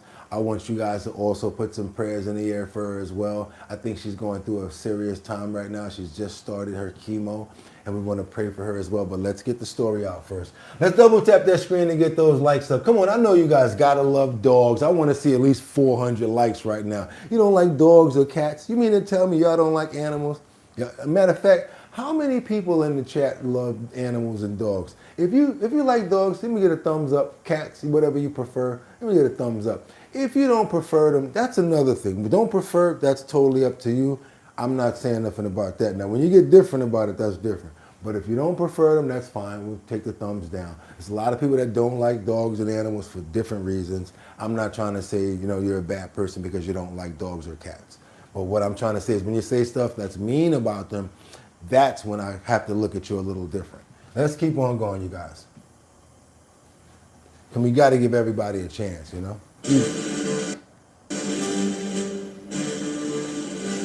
I don't like lizards, but I don't want them gone, All animals, there you go. I knew we had a lot of animal lovers here. President of the United States, okay. Donald J. Trump. Now, the people that don't, y'all got to be quiet. Y'all can go ahead and show your thumbs down, too.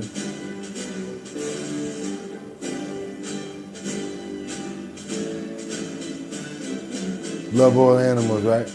Yeah, I love them too. Even with the allergies, right? Talking about those cats. Geckos are kind of cool. He wrote Geico. You just need a big lizard. Oh God, love an animal, but personally, I don't do. I want to also cool. I like introduce Susie Wiles, who's fantastic. She's our chief of staff, and she's an amazing person, an amazing fighter. And she announced a minor difficulty, which will be in good shape for her. He'll be around for a long time. She had a diagnosis, you probably saw it. And she's going to take care of it immediately, as opposed to waiting. She said, let's do it now. I said, do it immediately. Because with that particular ailment, the faster the better. That's the only thing I know about it. The faster the better. She's going to do it immediately. So she just started, actually. And she's going to be in great shape. The prognosis there is excellent, beyond excellent. So, Thank you, sir. but who needs it, right? That's right. Who needs it? Highly respected expert. All right, we got to keep on going, you guys. I still got more. I want to cover a little bit more on this one. Medical contributor Dr. Celine Gounder joins me now. Dr. Gounder is also the editor at large for public health at KFF Health News. Dr. Gounder, Susie Wiles is a historic figure, the first female White House chief of staff. Now she's the first female White House chief of staff to be diagnosed with breast cancer and decide to work through the treatment while carrying on that incredibly taxing job. Evaluate what we learned today. Well, I think a key point here is that I used to love hamsters until I pulled the head back and saw the eyes pop out. I'm sorry, I couldn't do it no more. Yeah, that was it for me. what we heard is that she has breast cancer that is in its early stages, which generally means it's stage 2 or lower. So early stage breast cancer is going to be far more treatable than a later stage, say stage. But you can see it, like you can see the way that she's carrying herself and the way that she looks like, you know, she's not really all the way happy right now. This is the time when she really needs support and prayers, you guys. And that's what I was saying. I wanted you guys to see what was going on, see exactly what the diagnosis is, and let you guys know. No matter who it is, we're always here to pray for everyone. We want to give a good prognosis. We want to hope that she has a clean bill of health, and after this, she gets nothing but a clean bill with 100% clear, that she doesn't have to worry about this anymore. And we see that smile actually reveal some teeth, and where she actually reveals that she's really feeling happy. But we can believe it, you guys. We understand right now she's probably scared. All we just want to know, Lord, that we're there with her no matter what. We appreciate the work that she's put in, working for our country. So that's what we want to just say. Amen. Thank you. Let's keep on moving forward, John. A little bit more. For breast cancer. And I think it's important to remember that breast cancer is one of the most common cancers among women in this country. 1 in 8 women will get breast cancer in their lifetimes.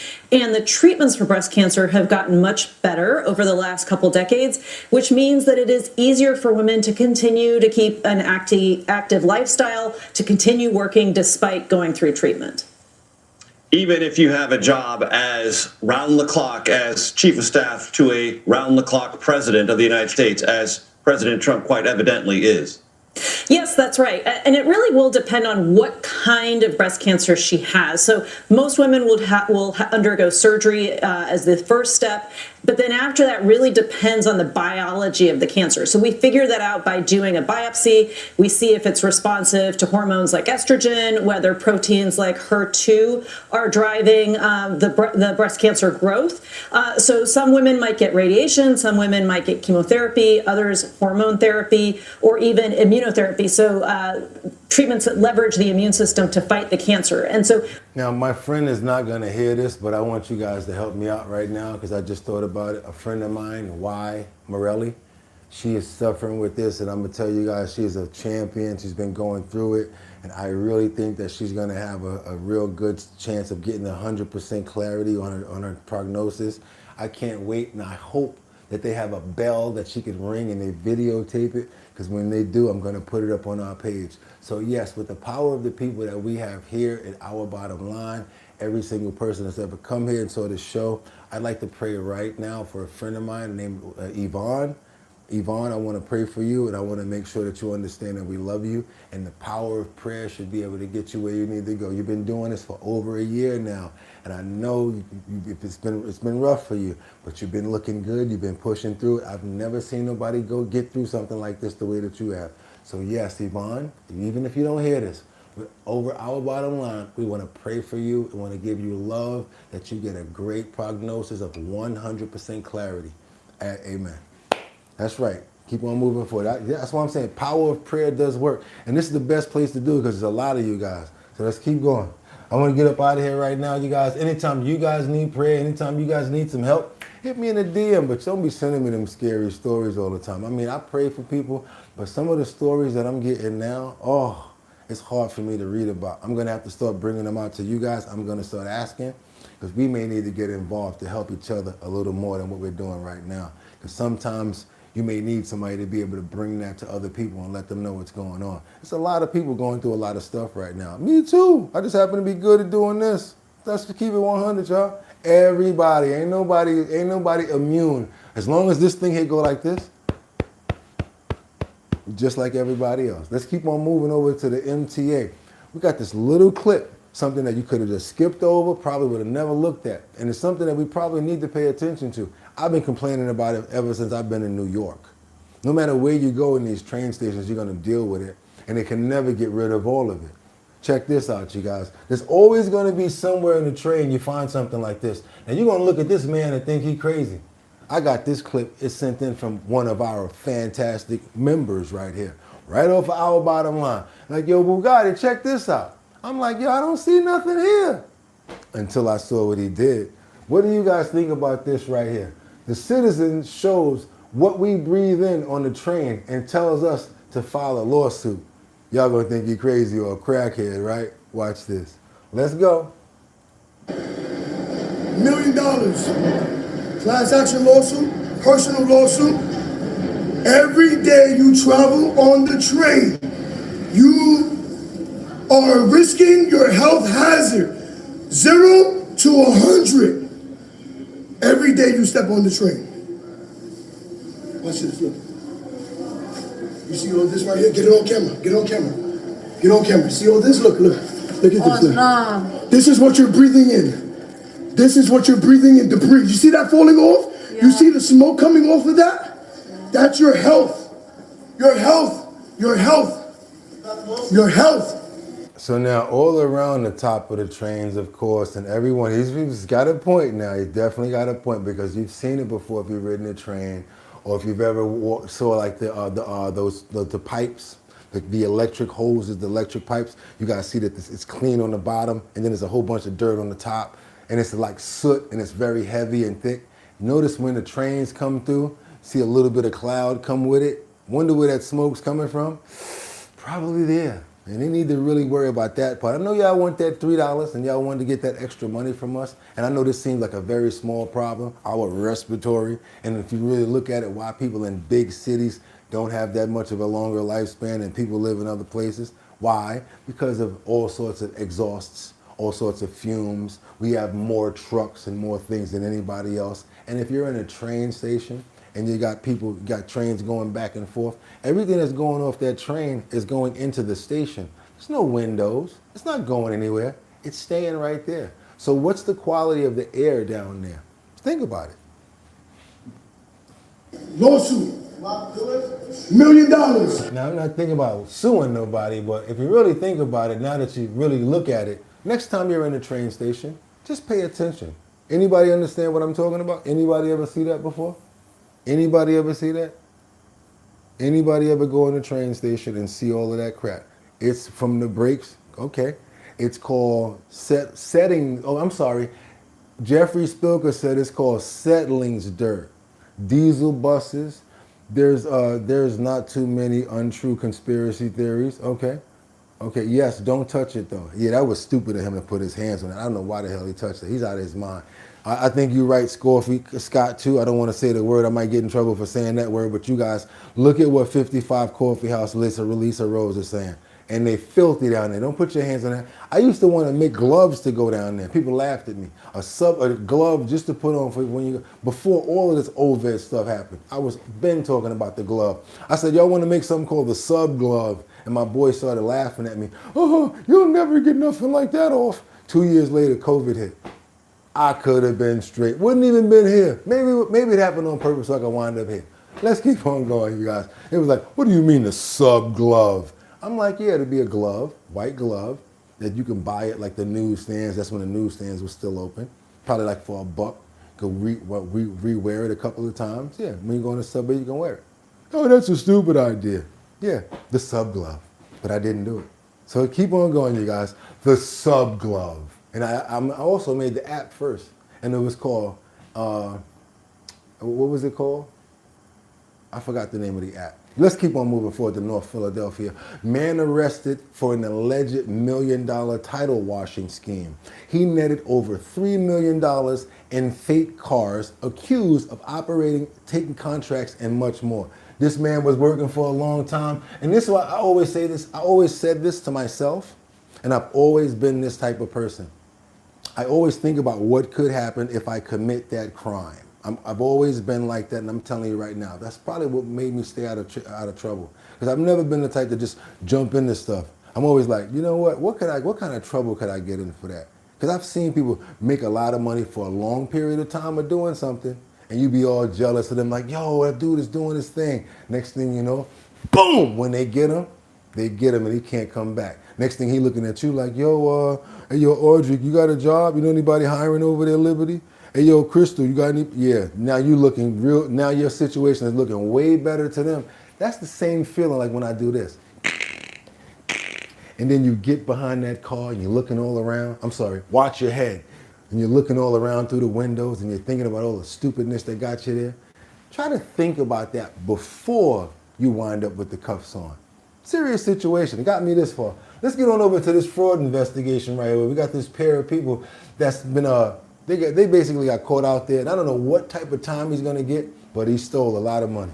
Warning tonight for homeowners to use caution before hiring contractors. Police in Lower Merion and Montgomery County arresting 2 men on fraud charges. Action News reporter Caroline Goggin following the story. She joins us from the Lower Merion Police Department. No, I want to do this one first. Let's do this one first. North Philadelphia man is now charged, accused in a multi-million-dollar so-called title washing scheme involving stolen luxury cars. Pennsylvania's Attorney General detailed the takedown today, describing a sophisticated fraud that used fake documents to make stolen cars appear clean. They were then sold to unsuspecting customers in Philadelphia and Bucks counties. Be careful about the cars that you buy on Facebook Marketplace. They might not be titled the right way. They could be stolen with washed titles. Action News' Walter Perez has the details tonight. The Attorney General announcing the person allegedly behind a multi-million-dollar title washing scheme has been arrested with the help of state police. But this investigation is far from over. On the surface, 40-year-old Adam Richardson of North Philadelphia was running a legitimate vehicle title company called Richardson Family Enterprises, LLC, working as an authorized issuing agent with PennDOT.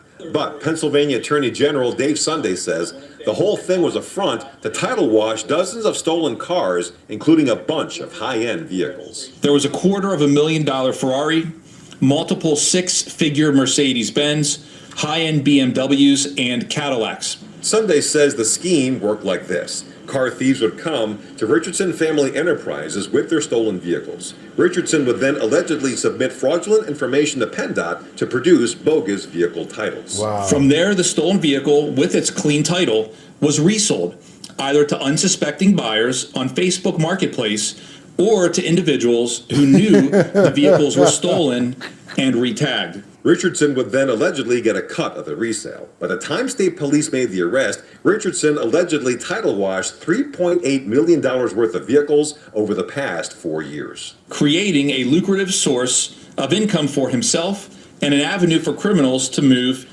around in clean, what they refer to as clean vehicles. Richardson was arrested and arraigned on charges including forgery, title washing, and running a corrupt organization. All as the work continues to find the car thieves who fueled the enterprise and hopefully return those stolen vehicles to their rightful owners.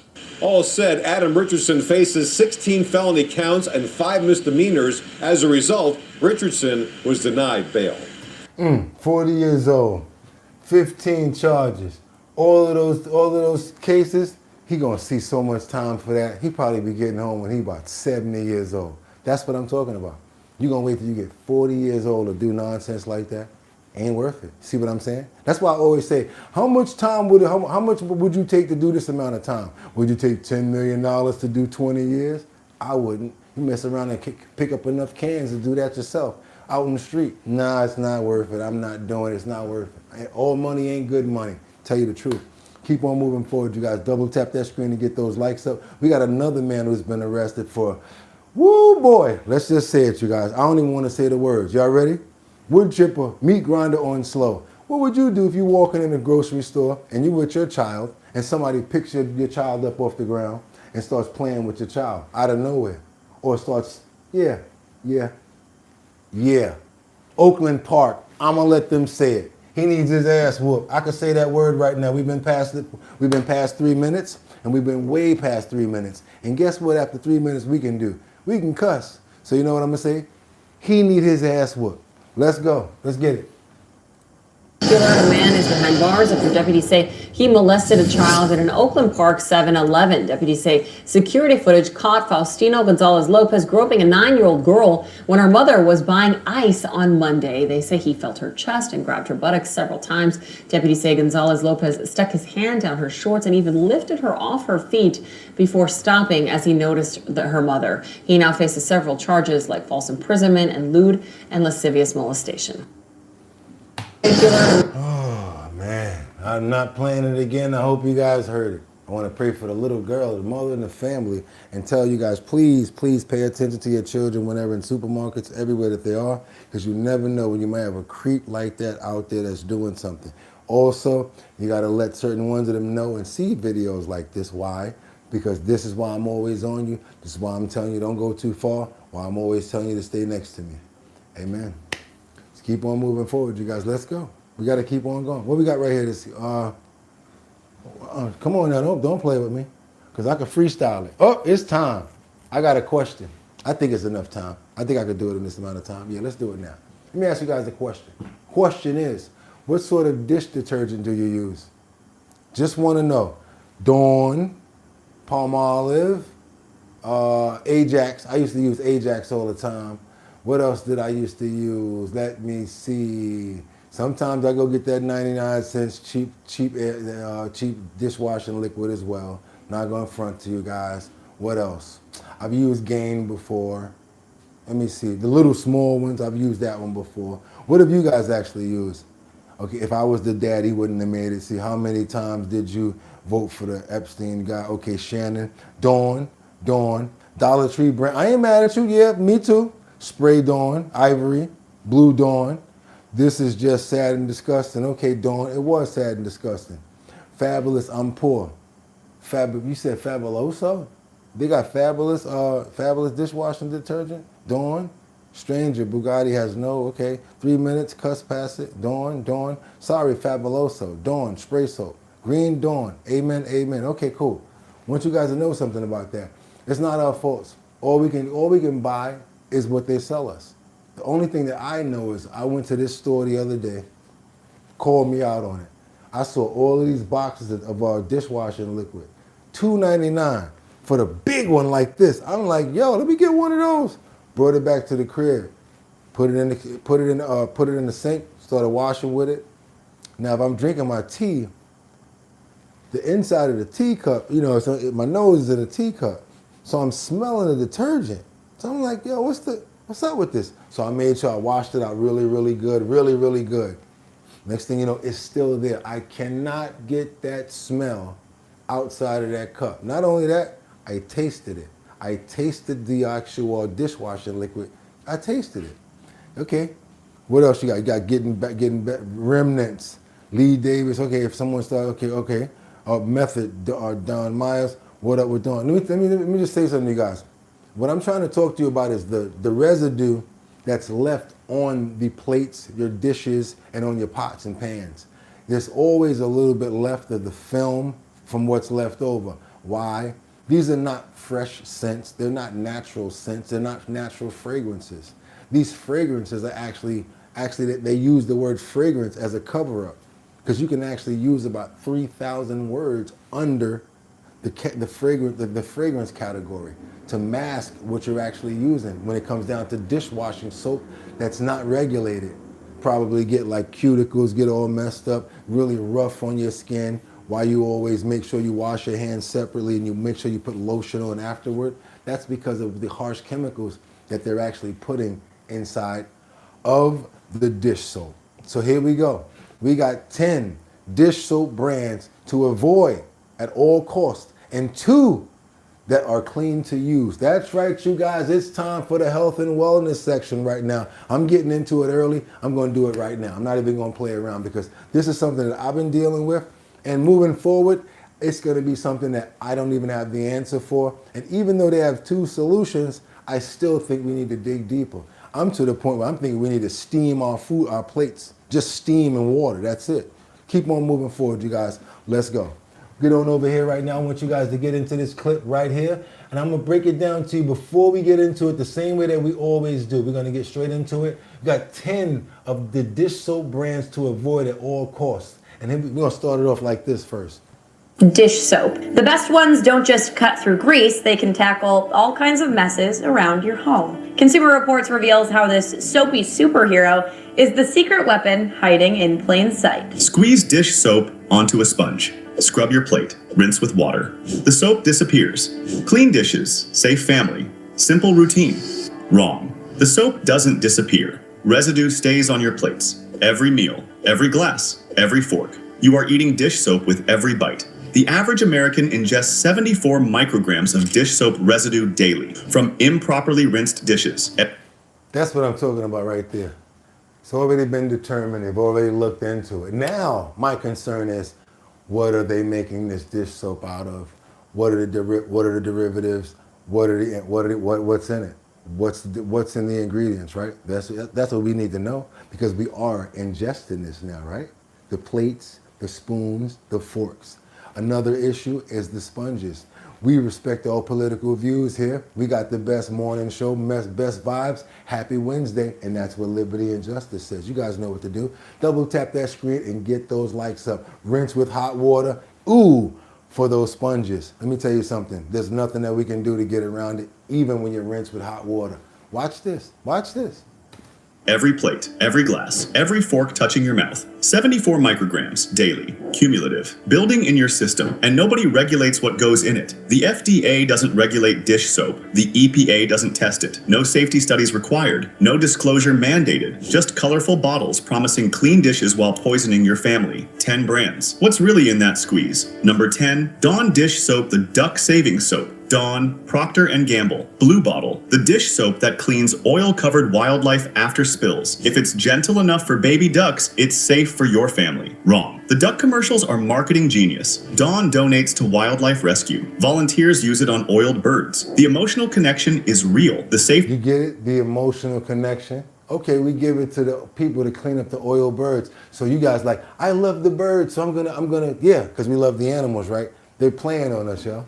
They're playing on us. The assumption is manufactured, calculated, profitable. Dawn. Original contains methyl isothiazolinone, MIT preservative. Banned in leave-on cosmetics in Europe, causes severe allergic contact dermatitis. Europe banned it. America allows it. Your hands soak in it every dish you wash. 2014 study, Contact Dermatitis Journal. Methyl isothiazolinone caused allergic reactions in 7% of tested individuals. 7%. 1 in 14 people. Developing rashes, burning, cracking skin. From dish soap they trusted. Dawn contains fragrance, not lemon scent from actual lemons. Fragrance. That one word hides up to 3,000 chemicals. International Fragrance Association allows 3,099 ingredients under single word fragrance. Did you hear that? Did you hear that? Let's rewind a little bit, because these are the important things that we really need to be paying attention to. How can they do this? Not lemon scent from actual lemons. Fragrance. That one word hides up to 3,000 chemicals. International Fragrance Association allows 3,099 ingredients under single word fragrance. No disclosure required, no testing mandated. Hidden chemistry. Phthalates. Endocrine disruptors. Mimic estrogen. Just like metals that we build up in our bodies, we build up all sorts of toxins. Luckily, we do have an immune system that's constantly fighting off certain things as it comes into us. But that's only the people that have a strong immune system. The people that don't really have a strong immune system, you wonder why they keep on going through it, because all sorts of things that are coming through that we don't even know that we're putting in our body ourselves. And we just gotta pay attention, you guys. I'm not trying to fearmonger or scare anyone, just want us to pay attention. The more intake that we take in, the possibilities of us being susceptible to certain things. I'm not even telling you not to use certain products. It's up to you. Just want to bring you the information. If you appreciate the content, I would like for you to double tap that screen, get those likes up, because there's a lot that we have to unpack here when it comes down to these 10 dish soaps and the 2 that we can actually look forward to using. Also, I'm thinking of other measures when it comes down to just hot water and boiling the plates. Let's go. Interfere with testosterone, disrupt hormones. Also, they got past a lot of important words that I want you guys to understand, because they're not slowing down fast enough.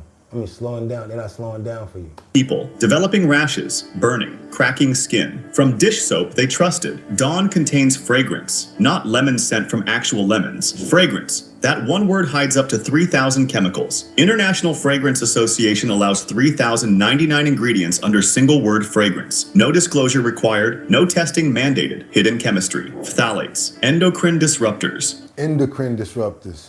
Mimic estrogen. Mimic estrogen. Interfere with testosterone. Interfering with testosterone. Disrupt hormones. 2020 study. Environmental health perspectives. Linked phthalate exposure to early puberty in girls. Early puberty from dish soap. Girl, get down there and wash them dishes. You better get down there and wash them dishes, girl. Oh, early puberty. No problem. I'm going to wash them dishes now. You are washing your daughter's plates with hormone disruptors. Hidden under one word on the label, sodium lauryl sulfate, SLES. Manufacturing process creates 1,4-dioxane as byproduct. Probable human carcinogen, EPA classification, likely carcinogenic. California Prop 65 causes cancer in your dish soap, on your plates, in your food, every meal. Squeeze your Dawn bottle right now. That blue liquid feels slippery between your fingers. Surfactants breaking down natural skin oils, dry hands, cracked cuticles, irritated skin, chemical contact dermatitis starting, progressive, cumulative, methylisothiazolinone banned in Europe, but in your dish soap. Fragrance hiding 3,000 chemicals including hormone disruptors. 1,4-dioxane cancer contamination at 89 parts per million. At least Dawn is honest about being harsh. The next brand lies about being gentle. Number 9, Palmolive Ultra Strength. The Palmolive. Original dish soap, Palmolive, Colgate Palmolive. Since 1918, 106 years. Green bottle, trusted name. Your Back in the days, I used to be like, yo, Palmolive, my grandmother used that. They about to say it right now. Your grandmother used to use it, right? But we got to remember, it's almost 50 years later, 60 years later. These companies get moved on, they get bought by other companies that don't care as much about the quality of what they're selling. All they care about, you know what, I'm going to use that name to see if we can get big off of it. And if they spent a lot of money to ascertain the company, they want to make their money back as soon as possible, right? Let's keep on moving forward, you guys. So they cut corners and they put in there what everybody else is using and slap the name right back on it because you guys are going to buy it because you know the name and you're used to the name. Grandmother's soap, family tradition. Then 1998 happened. Colgate Palmolive reformulated, cut costs, increased margins, optimized profits. The original recipe disappeared. The name stayed. The formula became industrial detergent. Corporate betrayal. Current Palmolive Ultra Strength contains ammonium lauryl sulfate. Same 1,4-dioxane contamination as Dawn. Same cancer risk. Same carcinogen. Different label. Quaternium 15. Formaldehyde releasing preservative. I don't like that word. Anytime I hear that word, I think about somebody like a corpse. Anytime I hear formaldehyde, tell me I'm wrong. Formaldehyde should not be in anything in the sentence of what you want to eat or consume or anything. What? I'm good. Please do me a favor, because now you see why I tell you guys to double tap that screen. It gets the likes up. Because then we would have a whole bunch of people over here to learn about what's going on over here. And I would like you guys to do me a favor. Don't just take my word for it, because we don't play that around here. Don't even listen to me. Google it, look it up, see if everything that they're saying is true. Make sure that everything that I'm telling you is correct as well. I had to look it up too, because I don't just show you guys something before I make sure I cover my butt too. So do me a favor, check into it and look and see about these certain specific ingredients. Are they inside of it? If you have Dawn, turn over the bottle now.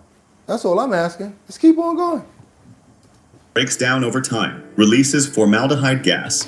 No, you're not coming in like that. I want them to hear that whole sentence. Let's go.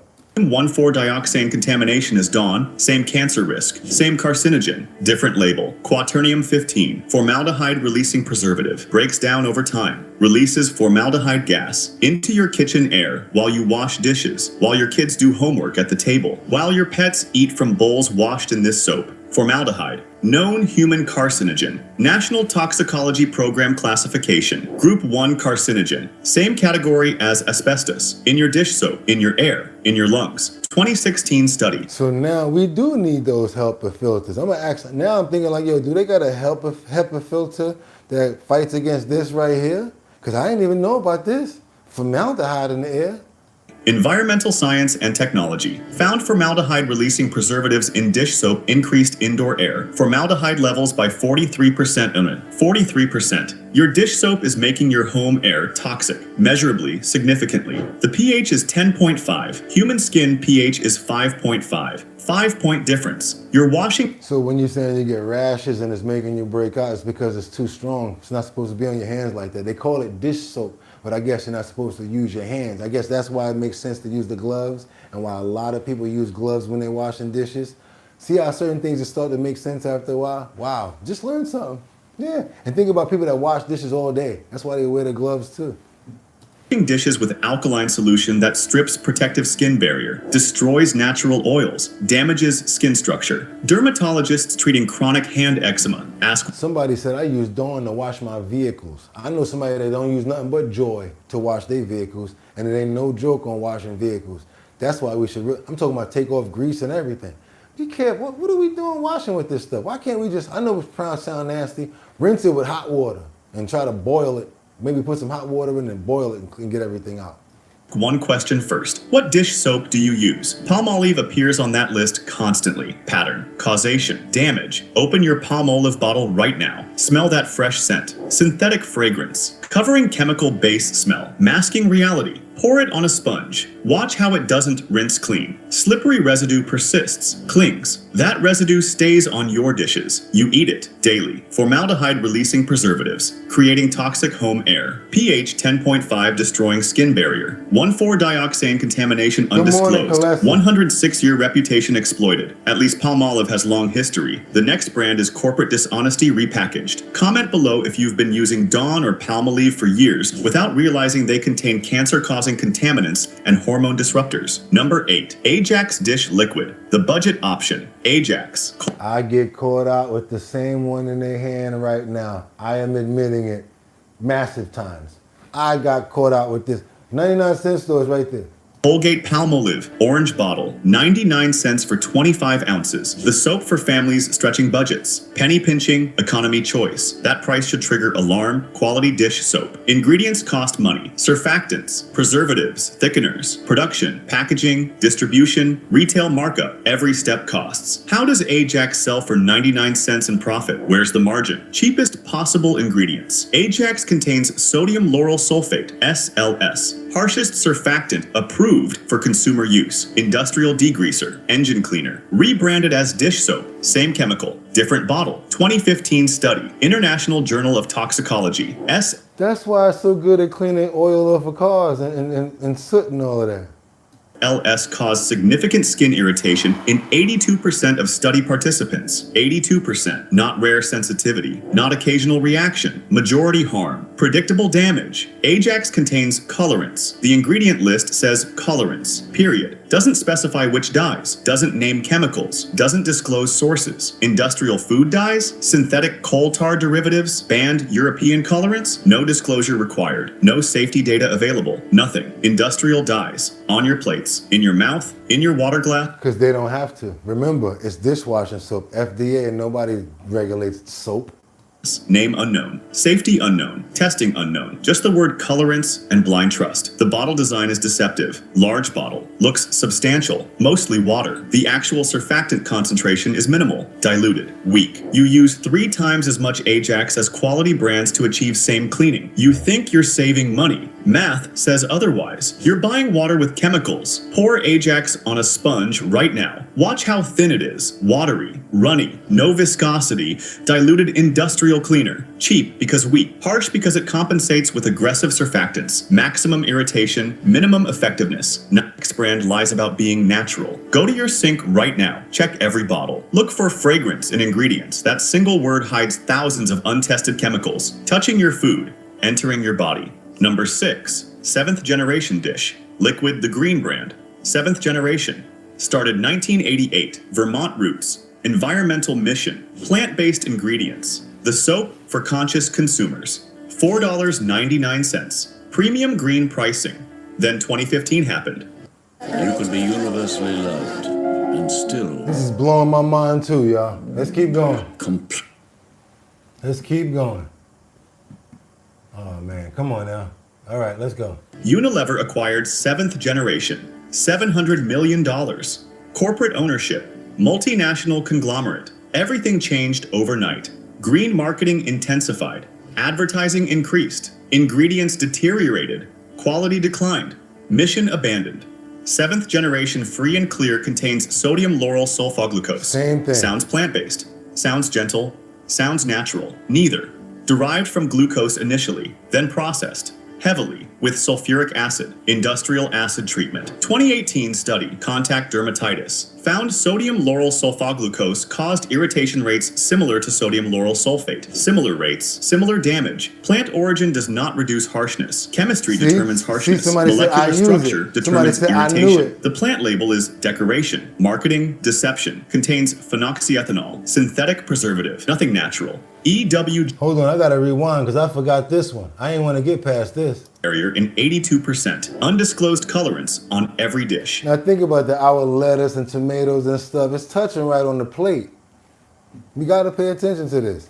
False economy hiding real cost. At least Ajax is obviously cheap. The next brand charges premium for same chemicals. Number 7, Gain dish soap. The scent brand. Gain, Procter & Gamble, Bright Orange, Moonlight Breeze, and Tropical Sunrise scents. The soap making your kitchen smell like laundry detergent. $3.49, premium pricing. Scent delivery system. If the smell don't come out your clothes, you know it's not coming off your plates.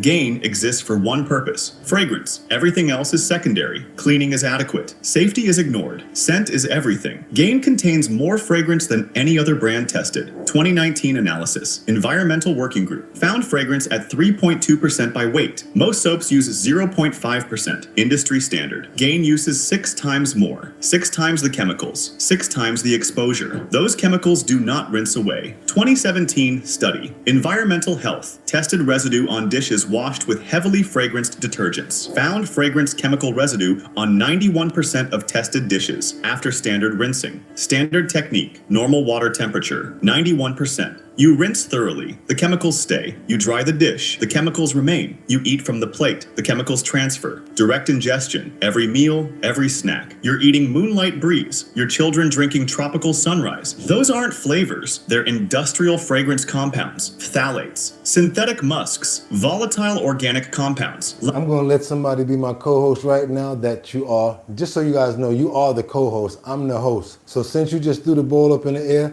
I gotta catch it and come on and slap it right here, and I'm gonna let you be the one that bring in the next one. Label promise. Plant-based claims hiding harsh synthetics processed with sulfuric acid. At least 7th generation's greenwashing is obvious. The next brand is worse because people believe it. Number 5, Mrs. Meyer's Clean Day. The Farmhouse brand. Mrs. Meyer's S.C. Johnson ownership. Iowa nostalgia, garden scents, hard-working home-keeping products. The soap for Target shoppers believing they're making healthy choices. $4.29, premium natural pricing. The label shows gardens, basil growing, lavender blooming, lemon verbena thriving, natural, gentle, clean, wholesome. Every word calculated, every image selected, every claim technically legal, every ingredient questionable, deceptive. This brand built an empire on the gap between what the label implies and what the bottle contains. That gap is profitable, intentional, successful. Mrs. Meyer's basil contains methylisothiazolinone, same preservative as Dawn, same severe allergic dermatitis risk, same skin damage.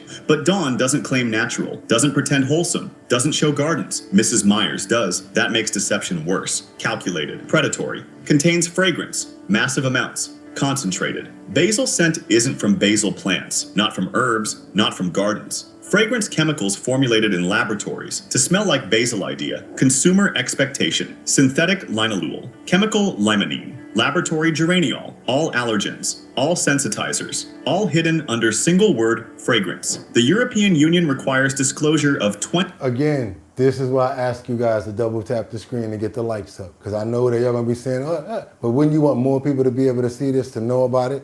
Because you care about more people? All you gotta do is share, hit the like button. Mad more people will come over to see exactly what we're watching right now and get to understand that what they think is good dishwashing detergent is not.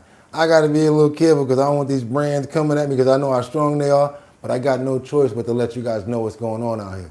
26 fragrance allergens, when present, ever experienced. You're buying a feeling, a manufactured emotion. Getting chemicals. Real exposure.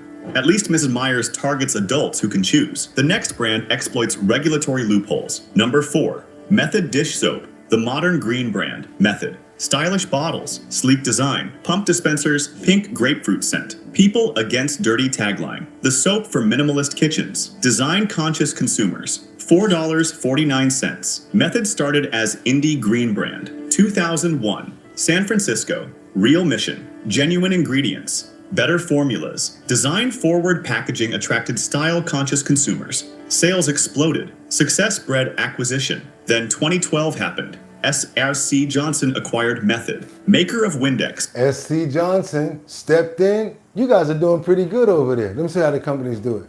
You guys are doing pretty good over there at Method. How much you want to sell a company for? They'll say something like, okay, let's sell it for $30 billion. Okay. You know why they'll buy it? Because Method probably only have about, let's say how it happened. Let me just do a regular scale. Let's say Method's probably got 5,000 stores. SC Johnson, Procter & Gamble, they got 50 million stores. So what is it then to take one more brand, boop, and put it right back in the store again? And when I say stores, I mean the allocated shelf space. Because once you get all of that shelf space, that's when you can negotiate. Hey, we got a new product coming in. I need you to give us some shelf space for that. Method can be the one. Boop, keep that money rolling. And why go ahead and keep on having all that expensive ingredients in there, stuff that you got to regulate? Man, take that stuff we already selling, flip it to this color, and put it in that plastic. Let's go. Same stuff in different bottles. Now we got to get on over to another one. Okay, cool. Or 4% pure live. Ivory. Procter & Gamble. Since 1879. We need to stop looking at the name and look at the manufacturer. 145 years. The most trusted name in American soap history. Ivory Dish. Liquid has nothing to do with Ivory soap. Nothing. Different product, different formula, different century, different chemistry entirely. The only They own the shelves. You're right. I'm Coca-Cola. I got a new product coming in. Hey, I got a new product coming in. You guys are going to have to give me some space. No, we're not going to give you no space. And okay, cool. So we ain't bringing the Coca-Cola in. Okay. How many rows you need? Make any sense now? connection is the name and your trust in it. Procter & Gamble borrowed a 145-year-old reputation, stuck it on industrial detergent, exploited heritage, monetized trust. The label says cleaning agents, not which ones, not chemical names, not concentrations, not safety data, just cleaning agents. Two words. That is the entire disclosure for a product touching every surface you eat from, every glass you drink from, every fork entering your mouth. Contains sodium sulfate. Now, if y'all want some more, we can get into joy. Joy to be, because that's got hidden ethanol in it. Yeah, same stuff that's in the gas, joy. Or we can go on, keep on going down to some store brands. We can get to, matter of fact, that's what we're gonna do. We're not gonna pull no punches right here. Let's go. We're gonna get into the next one. Let's work, let's work. Inorganic salt, cheap filler, bulking agent, adds viscosity without adding cleaning power, makes thin liquid feel thicker. You're buying water thickened with industrial salts, dressed up as dish soap. 2. Joy Ultra Dish Soap, the lemon brand, Joy. Procter & Gamble. Now, I've been seeing this all my life. I love the way the lemon smell. I thought it was a great brand. But then again, did you hear what they said after the name? Procter and who? Gamble. Yellow bottle. Real lemon scent claim. Around since 1949. 75 years. But nobody remembers it. No loyalty, no recognition, brand purgatory, $2.49. Joy Ultra lists 6. Somebody said, can we go back to world problems? Because we got a chance to try to figure those out, right? Ingredients on the consumer label. 6. The bottle that you buy shows 6 ingredients. Simple, transparent looking. The safety data sheet required by OSHA for workplace safety lists 19 ingredients. 19. 13 ingredients hidden from you, concealed from consumers. Disclosed to employers. Your family does not deserve the same safety information. And they do not have to disclose it because it's not regulated. As factory workers. Apparently, 13 chemicals touching your food. 13 compounds on your drinking glasses. That the manufacturer decided you do not need to know about.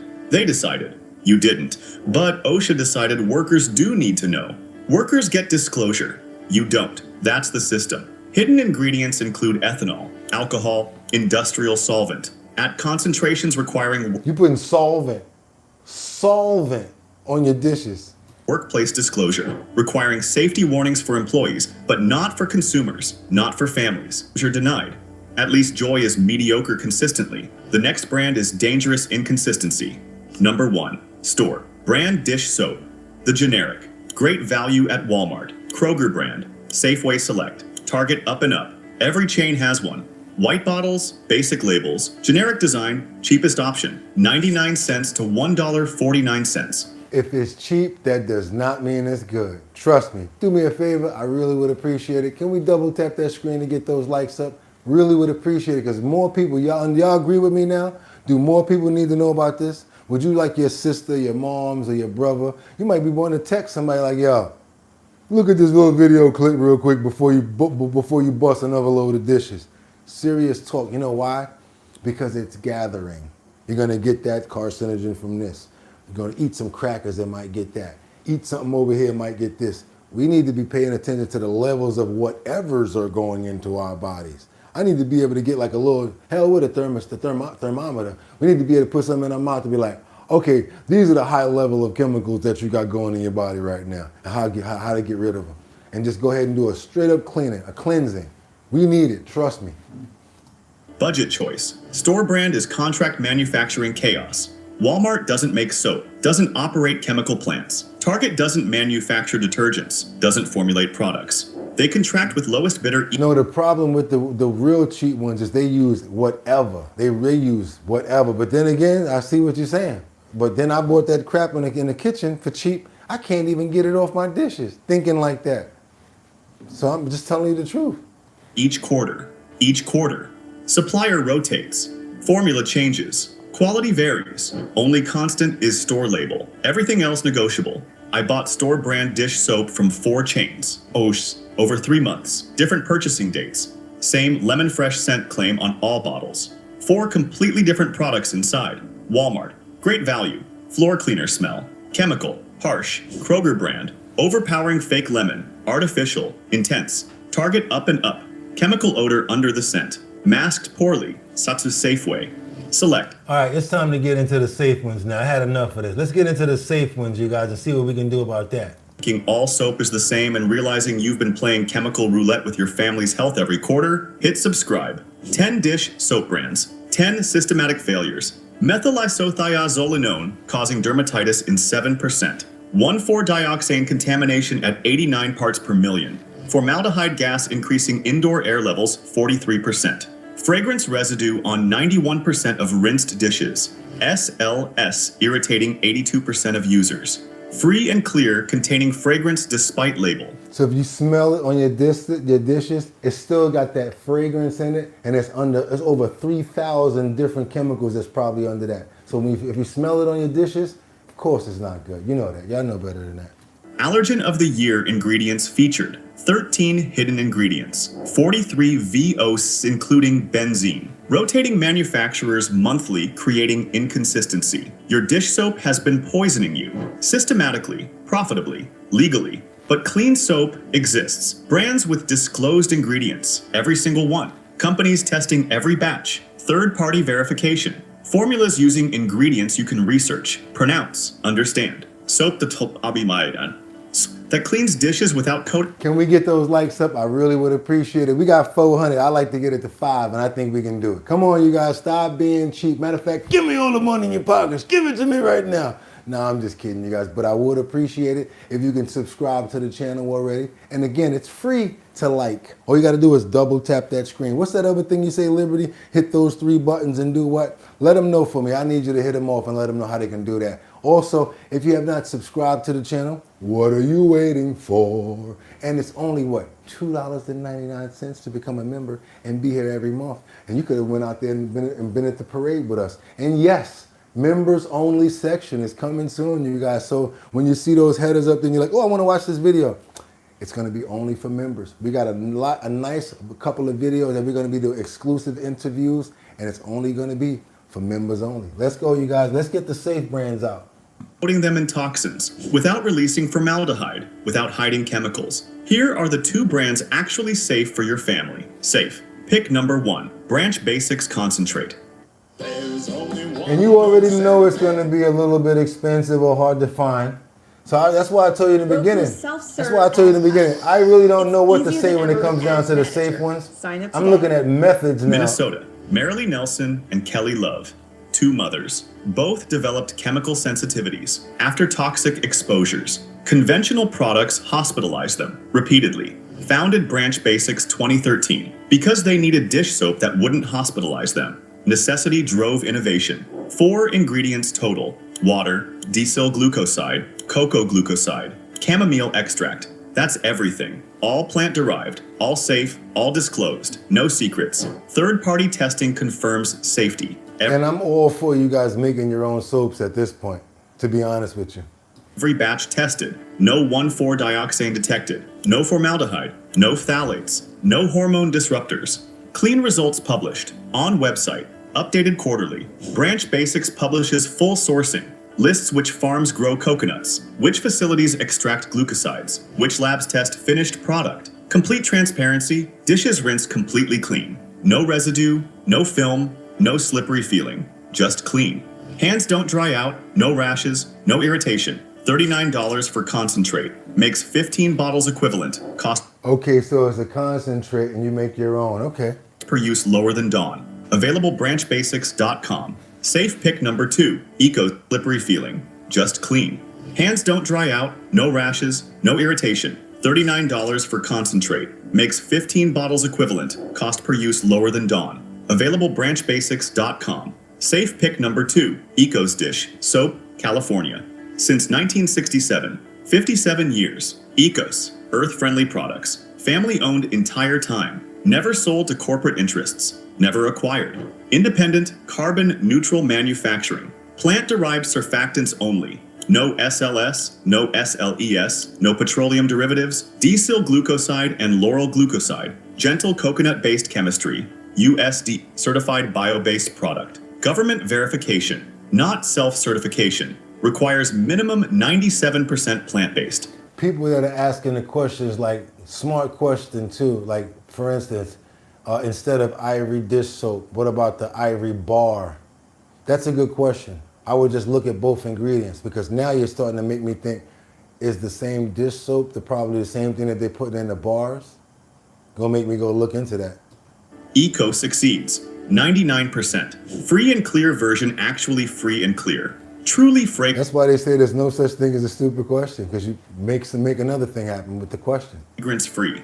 No hidden essential oils. No masking agents. Real transparency.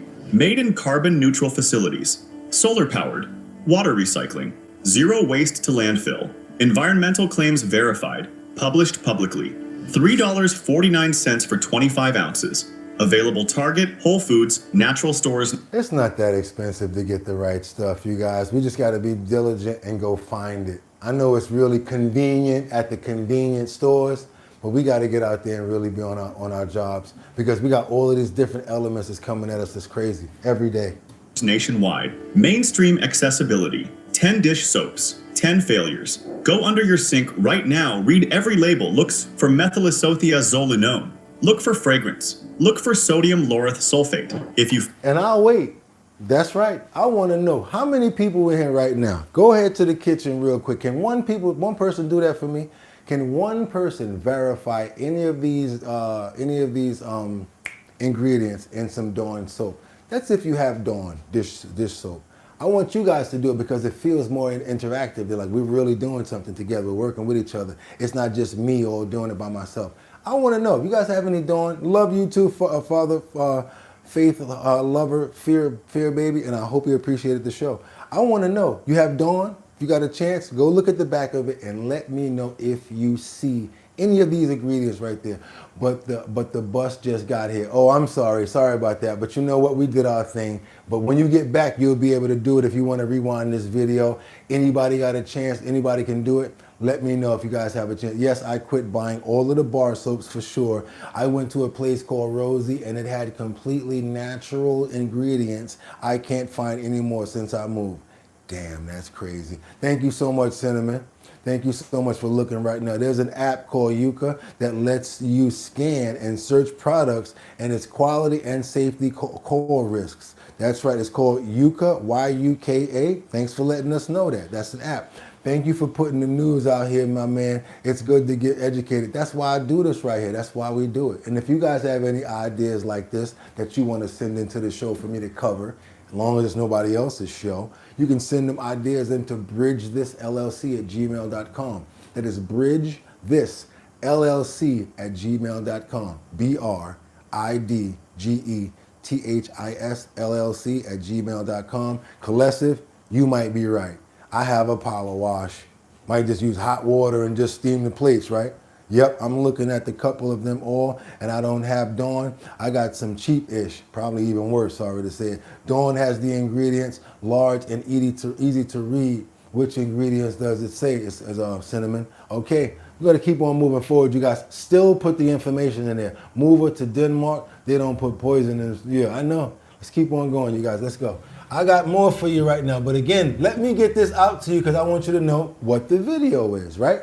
It is called 10 dish soap brands to avoid at all costs and 2 that are clean to use, and we already saw the last 2. The channel is called Dish Closure. That's a pretty cool one, right? D-I-S-H, like dish, and then closure, C-L-O-S-U-R-E. That is Dish Closure. And if you appreciate the content, go ahead and double tap that screen to get those likes up. Come on, you guys. I know you can do it. I know we can get up to 500. Come on. I know you can. Laurel says Gloopside. Yes, I love you. We love our views, ideas. bridgethisllc@gmail.com. Woody Harrelson explained about this stuff we use after SNL. They ripped another, they ripped another hole into him. That's right, because they're messing with somebody's pockets. Oh, look. It says methylsolazane preservative. There you go. Look at what Cinnamon wrote right there, you guys. See? That's a co-host right there for you. That's when somebody go get that ball and throw it to you and you slam dunk it because they did their job. There you go. I don't do this by myself. I do not do this by myself. Let's keep on moving forward, you guys. Let's go. We got the situation right here. Yeah, sad situation that I normally don't do this after a story like that, but I had to get it out because at this time when this happened, this girl was 17 years old. The boy was 17 years old as well. And he lost his life because of a Stills nabbing. Can't say the word. I'm going to let them say it. Keep on moving forward right now because the sad part about it is they're talking about the amount of time that this girl can get. And I just don't understand what can make you get to this point. You've been in situations probably where you got that crazy girlfriend, want to grab weapons and stuff like that. It's not so funny once she does something with it and you wind up losing your life. And this is what it kind of seems like with this story, but she was trying to say it was horseplay. Sounds like words that she probably got from her lawyer. Let's keep on moving forward, you guys. So developing, a teen accused of fatally stabbing her ex-boyfriend, changing her plea today. Loved ones of the 17-year-old victim packing the courtroom, and Local 10's Leanne Motorhong is live in Miami with what happened in court. Leanne. Jahara Malik pleaded guilty to 2 counts, including manslaughter. Her attorney says that this is a sign that she wanted to take accountability, that she's remorseful for her role in what happened that day, but the victim's mother believes that this defendant is not sorry. Do you still wish to enter into this change of plea? Yes. Jahara Malik, now 18 years old, pleading guilty Monday to charges of manslaughter and carrying a concealed weapon. It's like bittersweet. It took a year, 2 months, and 26 days for her to, acknowledge or even hold accountability for what she did to my son. The victim was 17-year-old Yakeem Lawler. Lawler was Malik's ex-boyfriend. Malik's arrest form states the then 17-year-old stabbed Lawler in the chest with a knife. It happened December 2024 at the Miami apartment building where he lived. Malik told police the stabbing was an accident, a deadly, unintended result of horseplay. She's been remorseful from day one. She immediately called 911 and started doing life-saving measures. But she wanted to accept responsibility. I don't think she's remorseful. I think if... Does she look remorseful to you guys? Like really, does she? Do you think she looks remorseful? I don't know, maybe she looks young. I don't know. But I don't know about if she's really grasping the magnitude of what she did with this situation here. Because sometimes they get all crazy, and next thing you know, do something stupid like this. And then now they gotta show face. And now they get older while dealing with the case. And now it's been something that's just been part of her life the whole time. If she was really remorseful, she would have took accountability the first day it happened. The guilty plea was not part of any deal, meaning Malik's sentence will be entirely up to the judge to decide. I could give you anywhere from a youth offender sentence if I'm straight probation, all the way up to 4 years in state prison, followed by a probationary sentence, or I can sentence you to state prison up to 30 years. Do you understand that? I want the max. You know, that's what I want. A life for a life. Malik's attorney did not say whether he would request that his client be sentenced as a youthful offender, but no matter the sentence, all sides will have to live with what comes next. She's going to have to deal with this for the rest of her life, even once we get past all this. Now we're leaving it up to the judge to serve justice. Hopefully my son will rest in peace. 17 years old. This is a case that's been ongoing for a long time. Tahara Malik will be sentenced on May 5th. We're live in Miami. I'm Leanne Morrijon, Local 10 News. Told you guys, we need to find a story. Sad to say, going to Miami, you find it. Want to pray for the brother that lost his life in this situation. Also, all the fellas, just want to step to you real quick and let you know something. You might think it's cool to have a woman that's fiery, likes to do certain things. Trust me, I'm going to let you know, it's not. One day it could come to something like this, because she's playing around or not even playing. Maybe just being forceful her own self. Hit you with something, throw something at you. And guess what? If you hit her back, now you're in trouble. So my thing, I'm going to tell you what my mother told me. If you feel like you ever got to put your hands on somebody, it's time to leave. And I'm going to say that under my prayer, because I want to pray for every single person, and I'm hoping that they capture my message. Amen. If you really feel like you got to put your hands on somebody, especially somebody that you're supposed to be with, it's time to go. If you got to put your hands on them, you don't need to be with them. Especially if you're putting your hands on them in that manner that is not even supposed to be that way. So yeah, all right, let's keep on moving forward, you guys, because like I said, it ain't over. It ain't over. Are you tired of getting jerked, tired of getting ripped off by people like Kathy Jokul Hochul and maybe not even being able to go to work no more because of an easy pass situation? How about this? You owe $800 in easy pass, but you owe $18,000 for the fees. Does that make sense? Should they cap the fees when it comes down to tickets and fines, or should they let them just keep accruing? One thing I'm going to tell you guys is this. I received a ticket in the mail. I paid said ticket. Next thing you know, I get the same ticket back in the mail at $25 more. I'm like, what's going on here? Come to find out, they playing on you because they know the time and the pace of the mail. That's right, you guys. Pay those tickets online or pay them at the DMV, because you know what they're going to do? By the time that $75 check got there, boom, they was ready to get you for some more. Don't let them get you. Be real careful. Be real careful when you're dealing with these people out here when it comes down to all of these situations with this easy pass, with tickets and stuff, because they're on a money grab right now, and they're not playing fair. They're not at all. Check this situation right here, where this long-time New York City driver was driving for years. Now he owes $14,000 in an easy pass bill. A longtime driver here in the city says that he monitored his Easy Pass account and paid his tolls. Still, like many others we've spoken with, he was hit with huge late fees. Now, a $14,000 bill has forced him to stay in park. Out of options, he turned to investigative reporter Masa Saidi in tonight's Driven into Debt.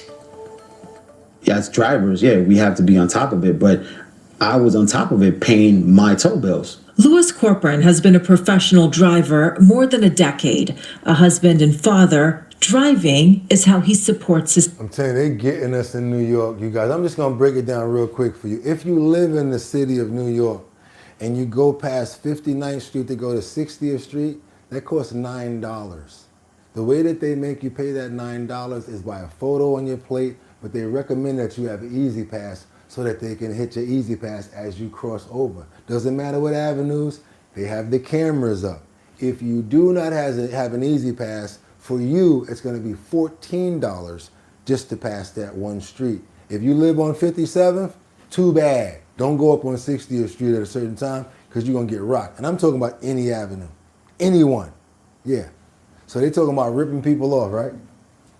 His family. No, they're talking about They're talking about paying congestive pricing, and then again, oh, we need the money for the trains, we need the money for this, and then all of a sudden they still rock you with the raise on the fare.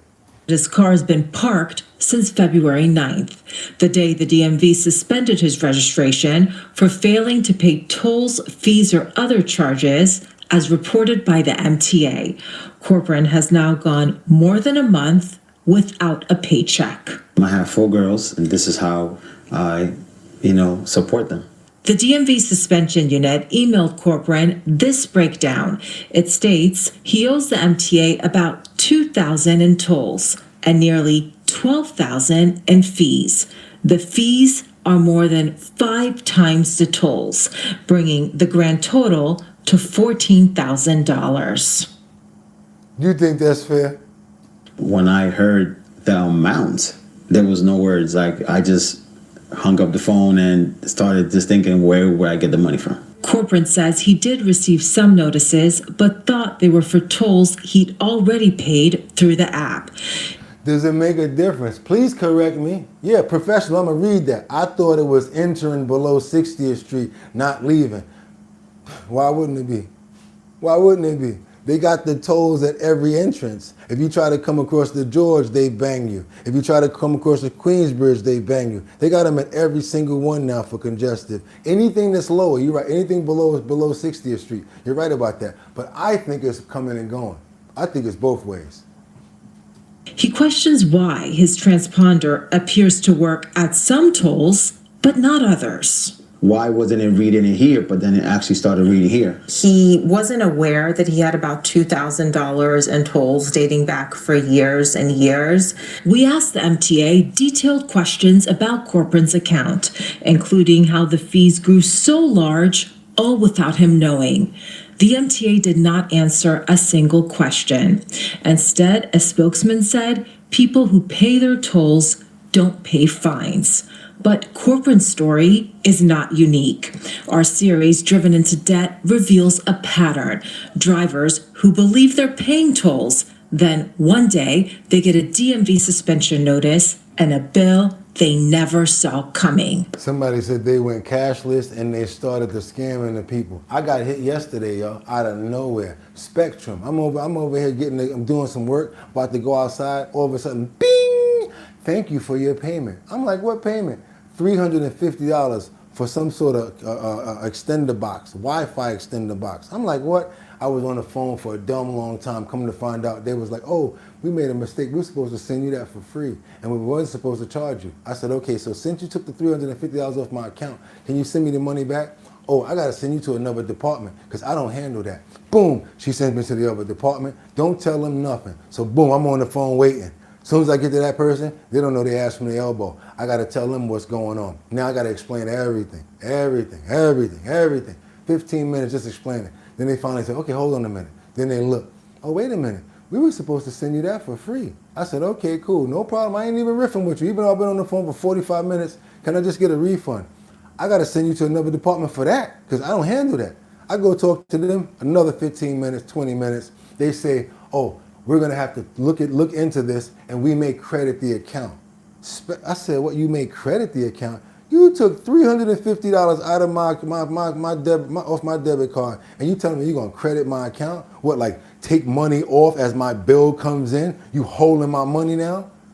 Craziness. I do not believe in having all of those, what they say, or if you connect your credit card to pay, I don't believe in that. Even though we try to do it and we think we're doing it the right way, some of these companies ain't living up to what they're supposed to do. They're trying to scam us, y'all, and we ain't going for it. What can it be, $200-300, whatever, I'll pay it right now.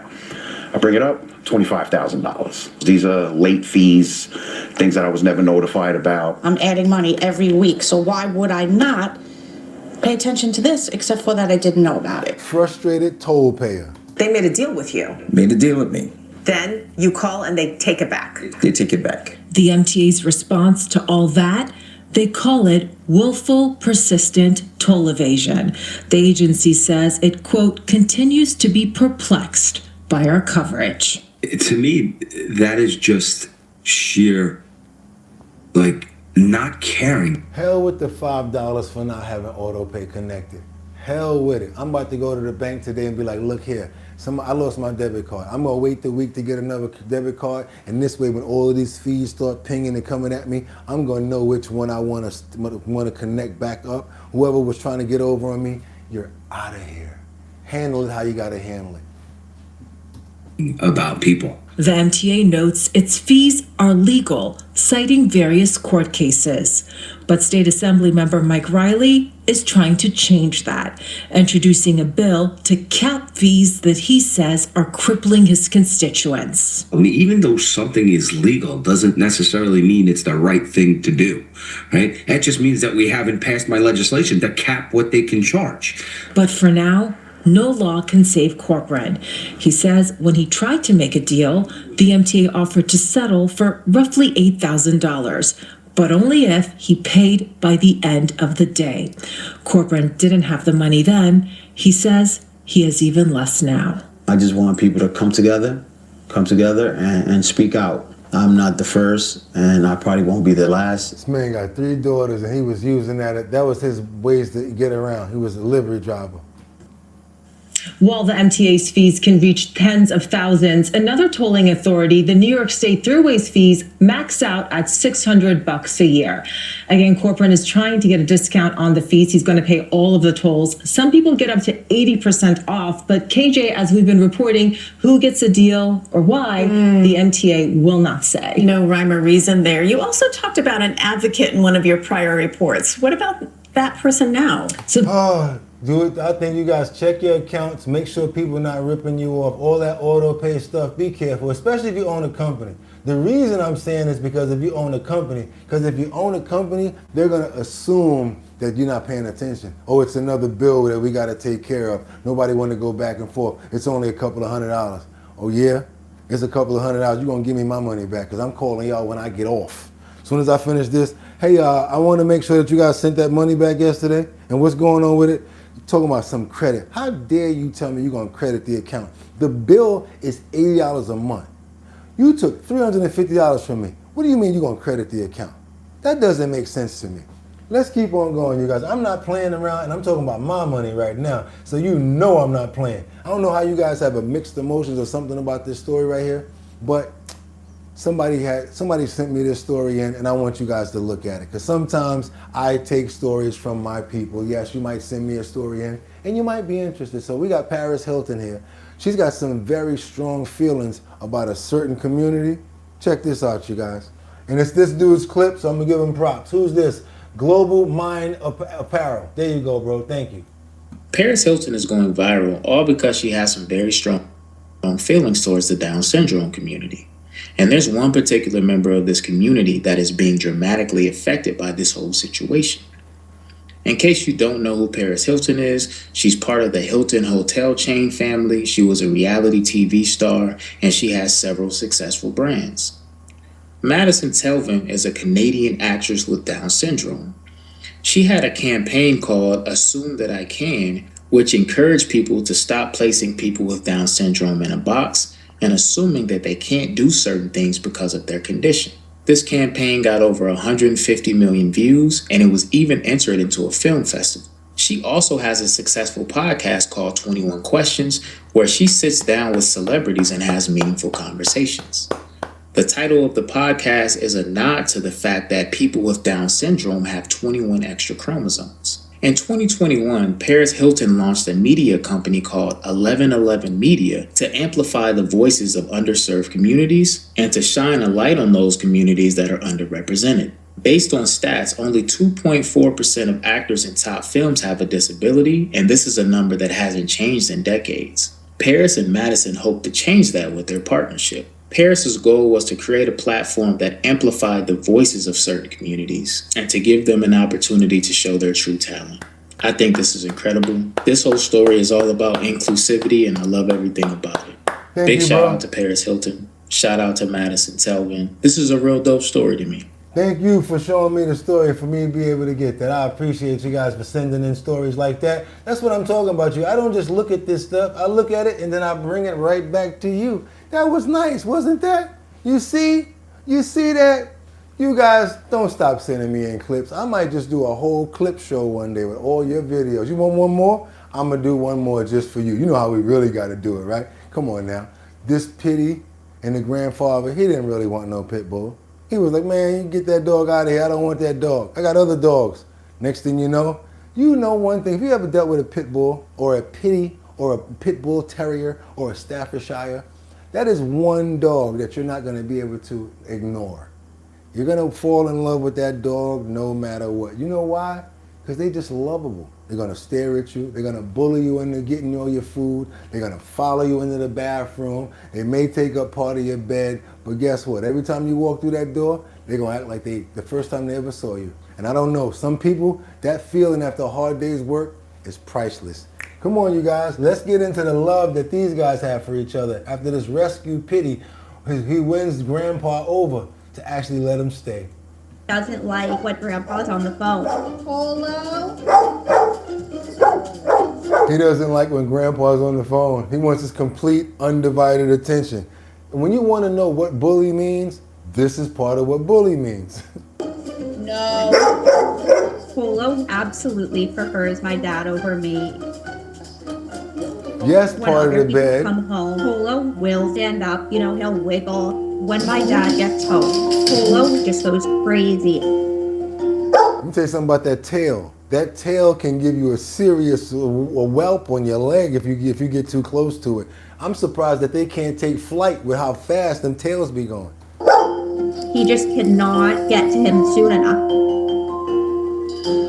Their relationship wasn't always like this.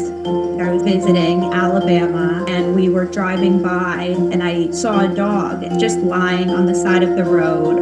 Molly called me and I said, we don't need another dog. Bring the dog to the shelter or something.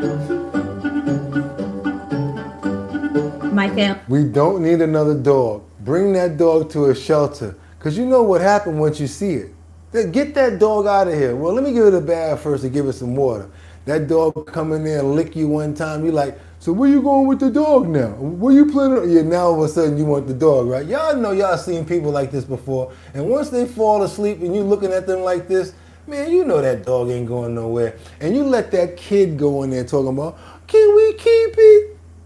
I dare you to tell that kid they can't keep that dog and start watch their face. Another dog. Bring the dog to the shelter or something. My family instantly fell in love with him, but it took my dad some time. So he's trying to ignore him, you know what I'm saying? Okay, anytime you want to stay here with me. Polo would try to get my dad's attention by misbehaving, counter surfing. Polo? Hey. Always getting into trouble. I kind of stayed back and watched him. To see him around kids, we just loved them. I said, I'm going to get a little closer to him. And oh my God, he got closer to me. Whatever I'm doing, he's there with me. He doesn't like not having Grandpa's undivided attention. My dad spoils him like crazy. His favorite thing to do is feed Polo. He's always sneaking him food. They're very, I think, therapeutic to each other. My dad will come home and have a rough day and he walks in. You can just see everything lifts off when he sees Polo. And my dad's kind of like his... Come on now, I know we can get some love for Polo over here with the likes. Come on, you guys. Y'all ain't showing Polo no love with Grandpa. Do your boy a favor. I know we can get up to 500 or better. Come on now. We got love going on over here. So show some love. Come on. Comfort human. I come in the door and all these things were going wrong. He comes jumping all over me and licking me. He's just always there for you, and especially for me. I put this on you and you'll be good. The people, they won't be... Now all of a sudden that's his sidekick. First he ain't want to have nothing to do with him, right? About you, okay? What are you doing? Hey, Mama! Look at the scene! They got matching shirts on. I think that he needs to go out and see the world, and then the world needs to see him, because he is such a wonderful treasure. Off for an adventure. I told you guys, I could do this all day if I want to. I really could. I really could. I'm gonna do it one more time. One more time. One more. Let's go. We're gonna do it one more time. We got this tiny, tiny, shivering puppy who was rescued from the freezing cold. One more time. And I know you guys can show some love to these animals by double tapping that screen and getting those likes up. Let's go.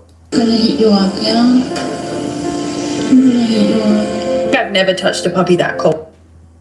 What do you think about T-Mobile Home Internet? This puppy was found outside shivering in the cold. I know you guys can show this puppy some love. And you know what love gonna do? This is why I always tell you the power of love is no joke. It could have been on his bed. The next thing you know, somebody found it and showed it some love. Look.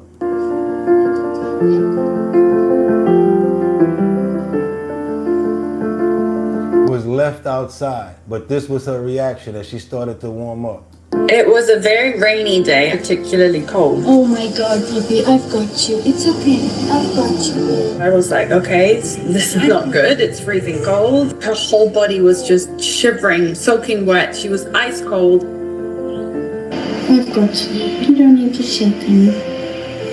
It's okay. It's okay. I sat at the vet with her and I was just trying to get her body temperature up. You're safe now, honey. It's okay, you're cold. Oh my God. Literally, the vet said a couple hours longer and she would have not made it. Jesus Christ. Okay, I need to get you warm.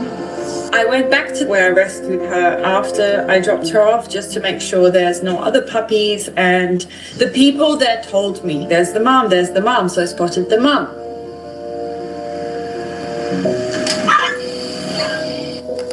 Yay, we got you. I managed to catch her as well. I got your baby. You want to go to your baby? The locals told me this is the mom. They assured me she only gave birth to one puppy. Good girl. And we reunited them both at the vet and they recognized each other and were super cute. They had a rough one, boy. That was a rough one.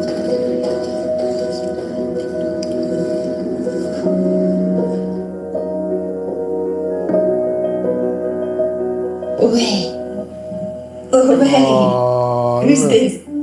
Is this little superstar? Huh? They're both in my house, completely healthy and healed now, loving life. Zaina is a little rascal. She's a little troublemaker. She's still tiny. She's so tiny. She completely transformed. And named the mom Pamela. They're up for adoption. Let's see what future is up for them. That was Zaina and Selena. Special thanks to Zaina and Selena. That's right, y'all.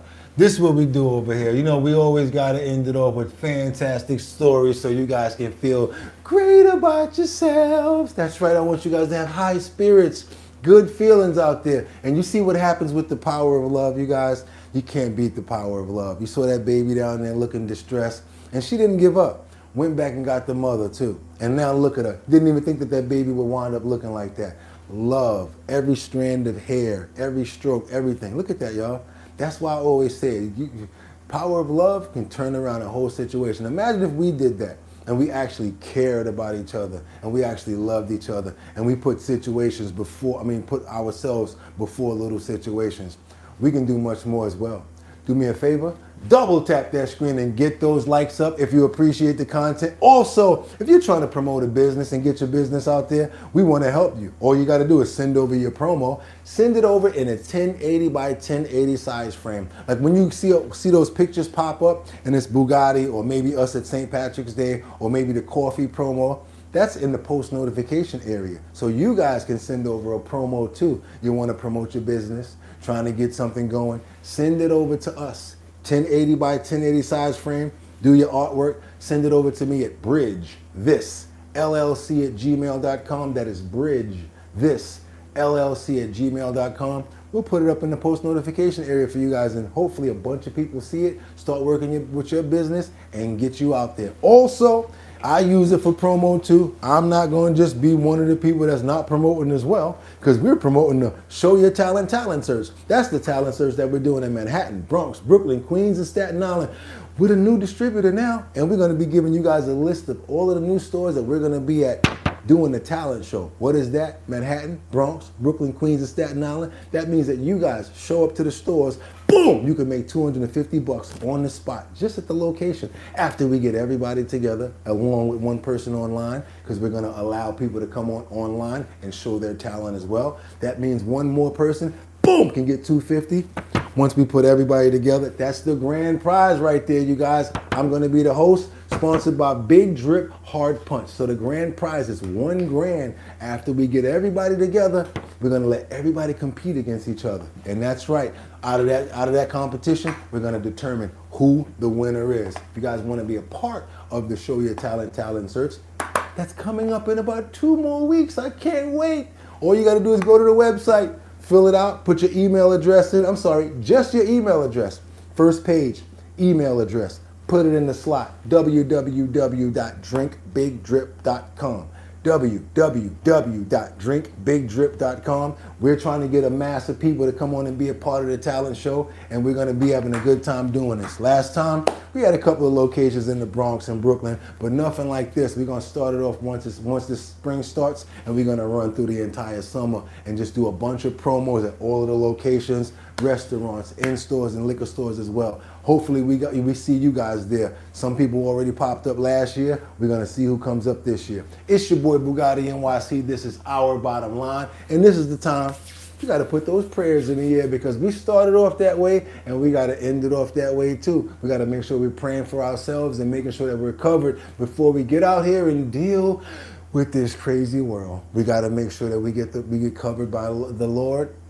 Let them know that we love them, and let them know that we appreciate every single thing that you do for us. Myself especially, I want to thank you for a fantastic birthday and for letting me be here so long. And hopefully you'll let me keep on being here, Lord, because I'm trying. I'm working. I'm trying to be a good one. Trying my best, Lord. I'm still a work in progress, as we all are. Also want to pray for good health. Want to pray for community. I want to pray for every single person in here that has a family, that's a family member that may be sick or going through it right now. We also want to extend those prayers as well. If your mom is sick, your father's sick, want to make sure that we got those guys covered. ADVERTISE, want to pray for you as well as your mom as well. That's right, you guys. Rebecca Lanya and Bueno especially. And let's get into some names. Who we got up in the building right now that we want to pray for? Mark Dorfman.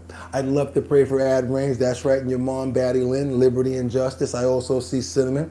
See Casey, my brother. Always got to pray for you. Even when you're not here, I always pray for you, just so you know that. Miss Swanza. Okay, who else we got up in the building? Jeffrey Spilker. Fuquan Williams. Thank you so much for coming through and being a part of the show. Coco Wheats. I see you, 147. Stop playing with me. Show that love right there. Thank you so much for coming through, Batty Lynn and Shannon Hansen.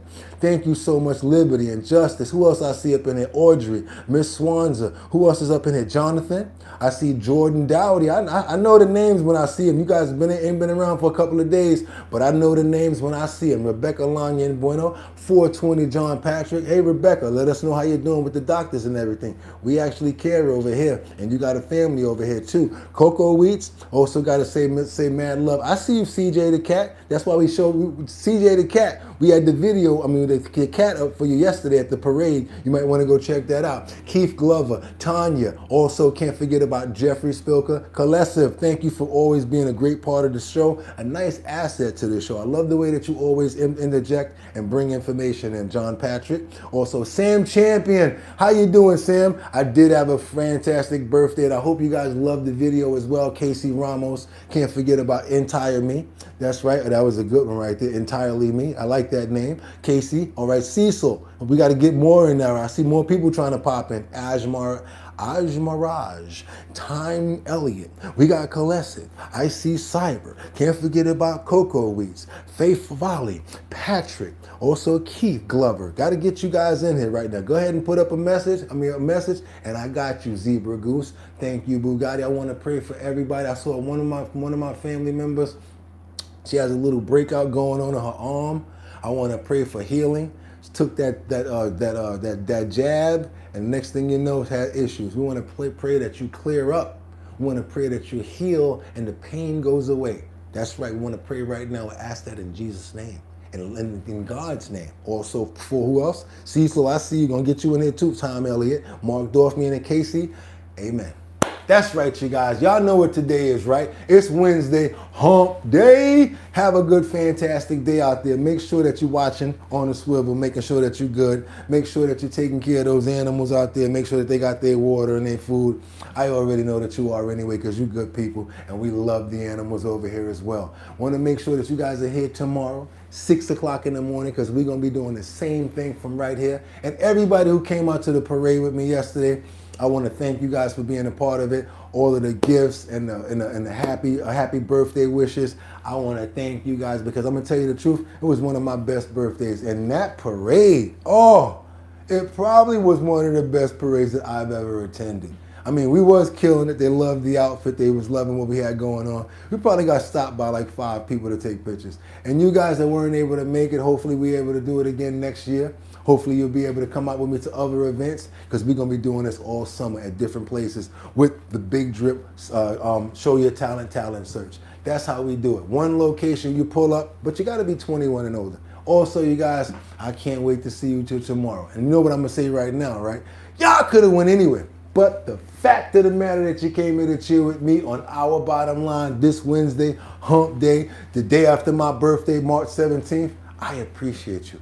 I'm about to unwind, drink some tea, stack that deck, get ready for Thursday morning for trending topics, current events. I'll be back at 6 o'clock in the morning. You guys, y'all already know I love you. Can't wait to see you again in the morning, and let me get to work. It's time to get some new videos stacked. We are the #1 show on YouTube, no matter what they say, and I could not do it without you. Our Bottom Line. Y'all know what it is. Get 'em! Peace.